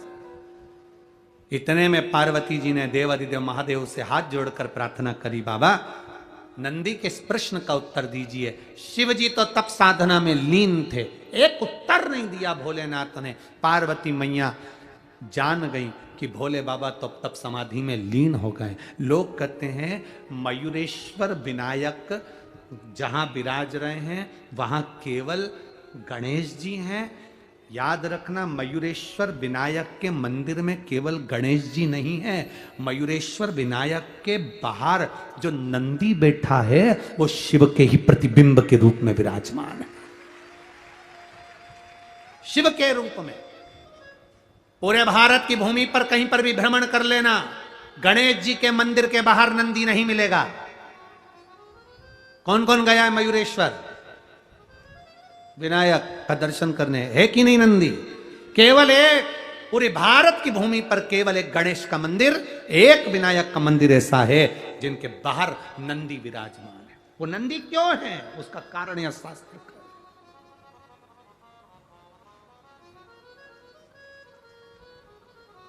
ये पूना की भूमि, ये पुणे की जो धरा है, ये पुणे की जो भूमि है, ये कोई साधारण भूमि नहीं है। यहाँ बहुत देवताओं ने आकर तप साधना करी, मेरे महादेव की पवित्र भूमि है।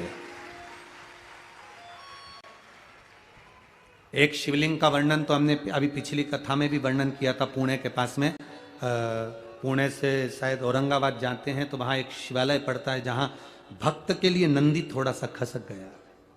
उस शिवलिंग का भी हमने वर्णन किया। यहाँ नजदीक इतने शिवालय, पुणे के इस पावन धारा के आसपास में जितने शिवालय का आप दर्शन करोगे, जितने अष्टविनायक का दर्शन करोगे, पुणे के आसपास के क्षेत्र में कहीं भ्रमण के लिए जाना, लोग कहते हैं हिल स्टेशन चलो, घूमने चलो, यहाँ चलो, वहां चलो। हम उनसे कहते हैं एक बार पुणे में आइए और किसी भी शिवालय में बैठ जाइए, आपको वही हिल स्टेशन का आनंद आएगा। जिस शिवालय में बैठोगे शंकर की भक्ति में, उस आनंद को आप पाओगे, उस भक्ति को आप पाओगे।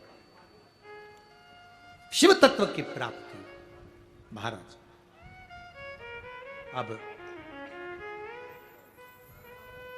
पार्वती माता बोल रही है, शिव सुन नहीं रहे, शंकर भगवान समाधि में लीन हो गए। पार्वती जी ने नंदी से कहा, नंदी तुम एक काम करो, जाओ जाकर जरा मालूम करो कि उस स्त्री को दुख क्या है, उन मोरों को तकलीफ क्या, क्यों करा रहे हैं, पूछो जरा।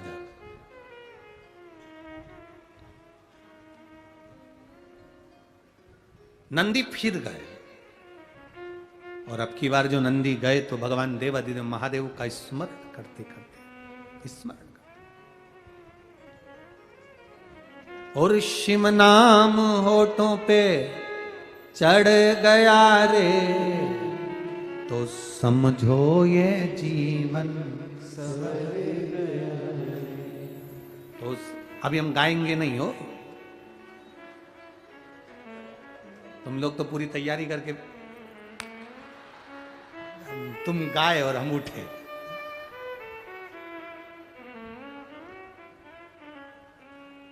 अरे शिव नाम होठों पे अरे चढ़ गया रे, तो समझो ये जीवन।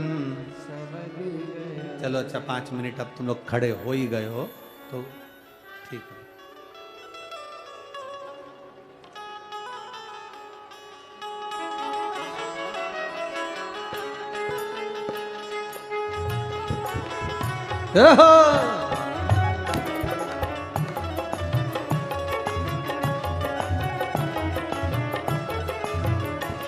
ओ शिव नाम होठों पे चढ़ गया रे, शिव नाम होठों पे चढ़ गया रे, तो समझो ये जीवन संवर गया रे, तो समझो ये जीवन सवर गया रे, तो समझो ये जीवन संवर गया रे, तो समझो ये जीवन सवर गया रे।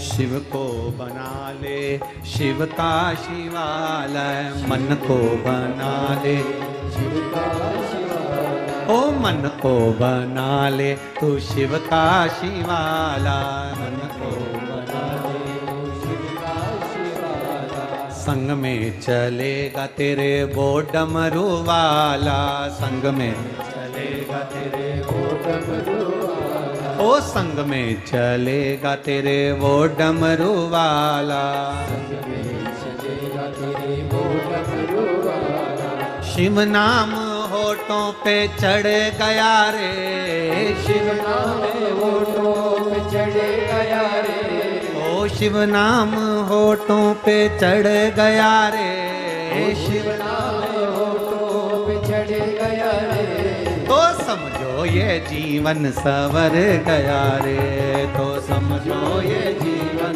सवर गया, ओ समझो ये जीवन सवर गया रे, तो समझो ये जीवन सवर गया रे।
मन को बना ले तू शिव का शिवालय, मन को बना ले तू शिव का शिवालय, ओ मन को बना ले तू शिव का शिवाला, मन को बना ले शिव का शिवालय, ओ संग में चलेगा तेरे वो डमरू वाला, संग में चलेगा तेरे वो डमरू वाला, ओ शिव नाम होठों पे चढ़ गया रे, शिव नाम होठों पे चढ़ गया रे, ओ शिव नाम होठों पे चढ़ गया रे, शिव नाम होठों पे चढ़ गया रे, तो समझो ये जीवन सवर गया रे, तो समझो ये जीवन सवर गया रे, तो समझो ये जीवन सवर गया रे, तो समझो ये जीवन सबर गया ओ, तो समझो ये जीवन सवर गया रे, तो समझो ये जीवन सबर गया हार हार। महादेव है।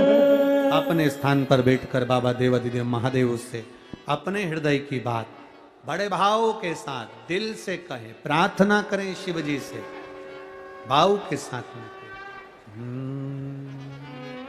श्री शिवाय नमस्तुभ्यं, श्री शिवाय नमस्तुभ्यं, श्री शिवाय नमस्तुभ्यं, श्री शिवाय नमस्तुभ्यं, श्री शिवाय नमस्तुभ्यं। भोला सब दुख काटो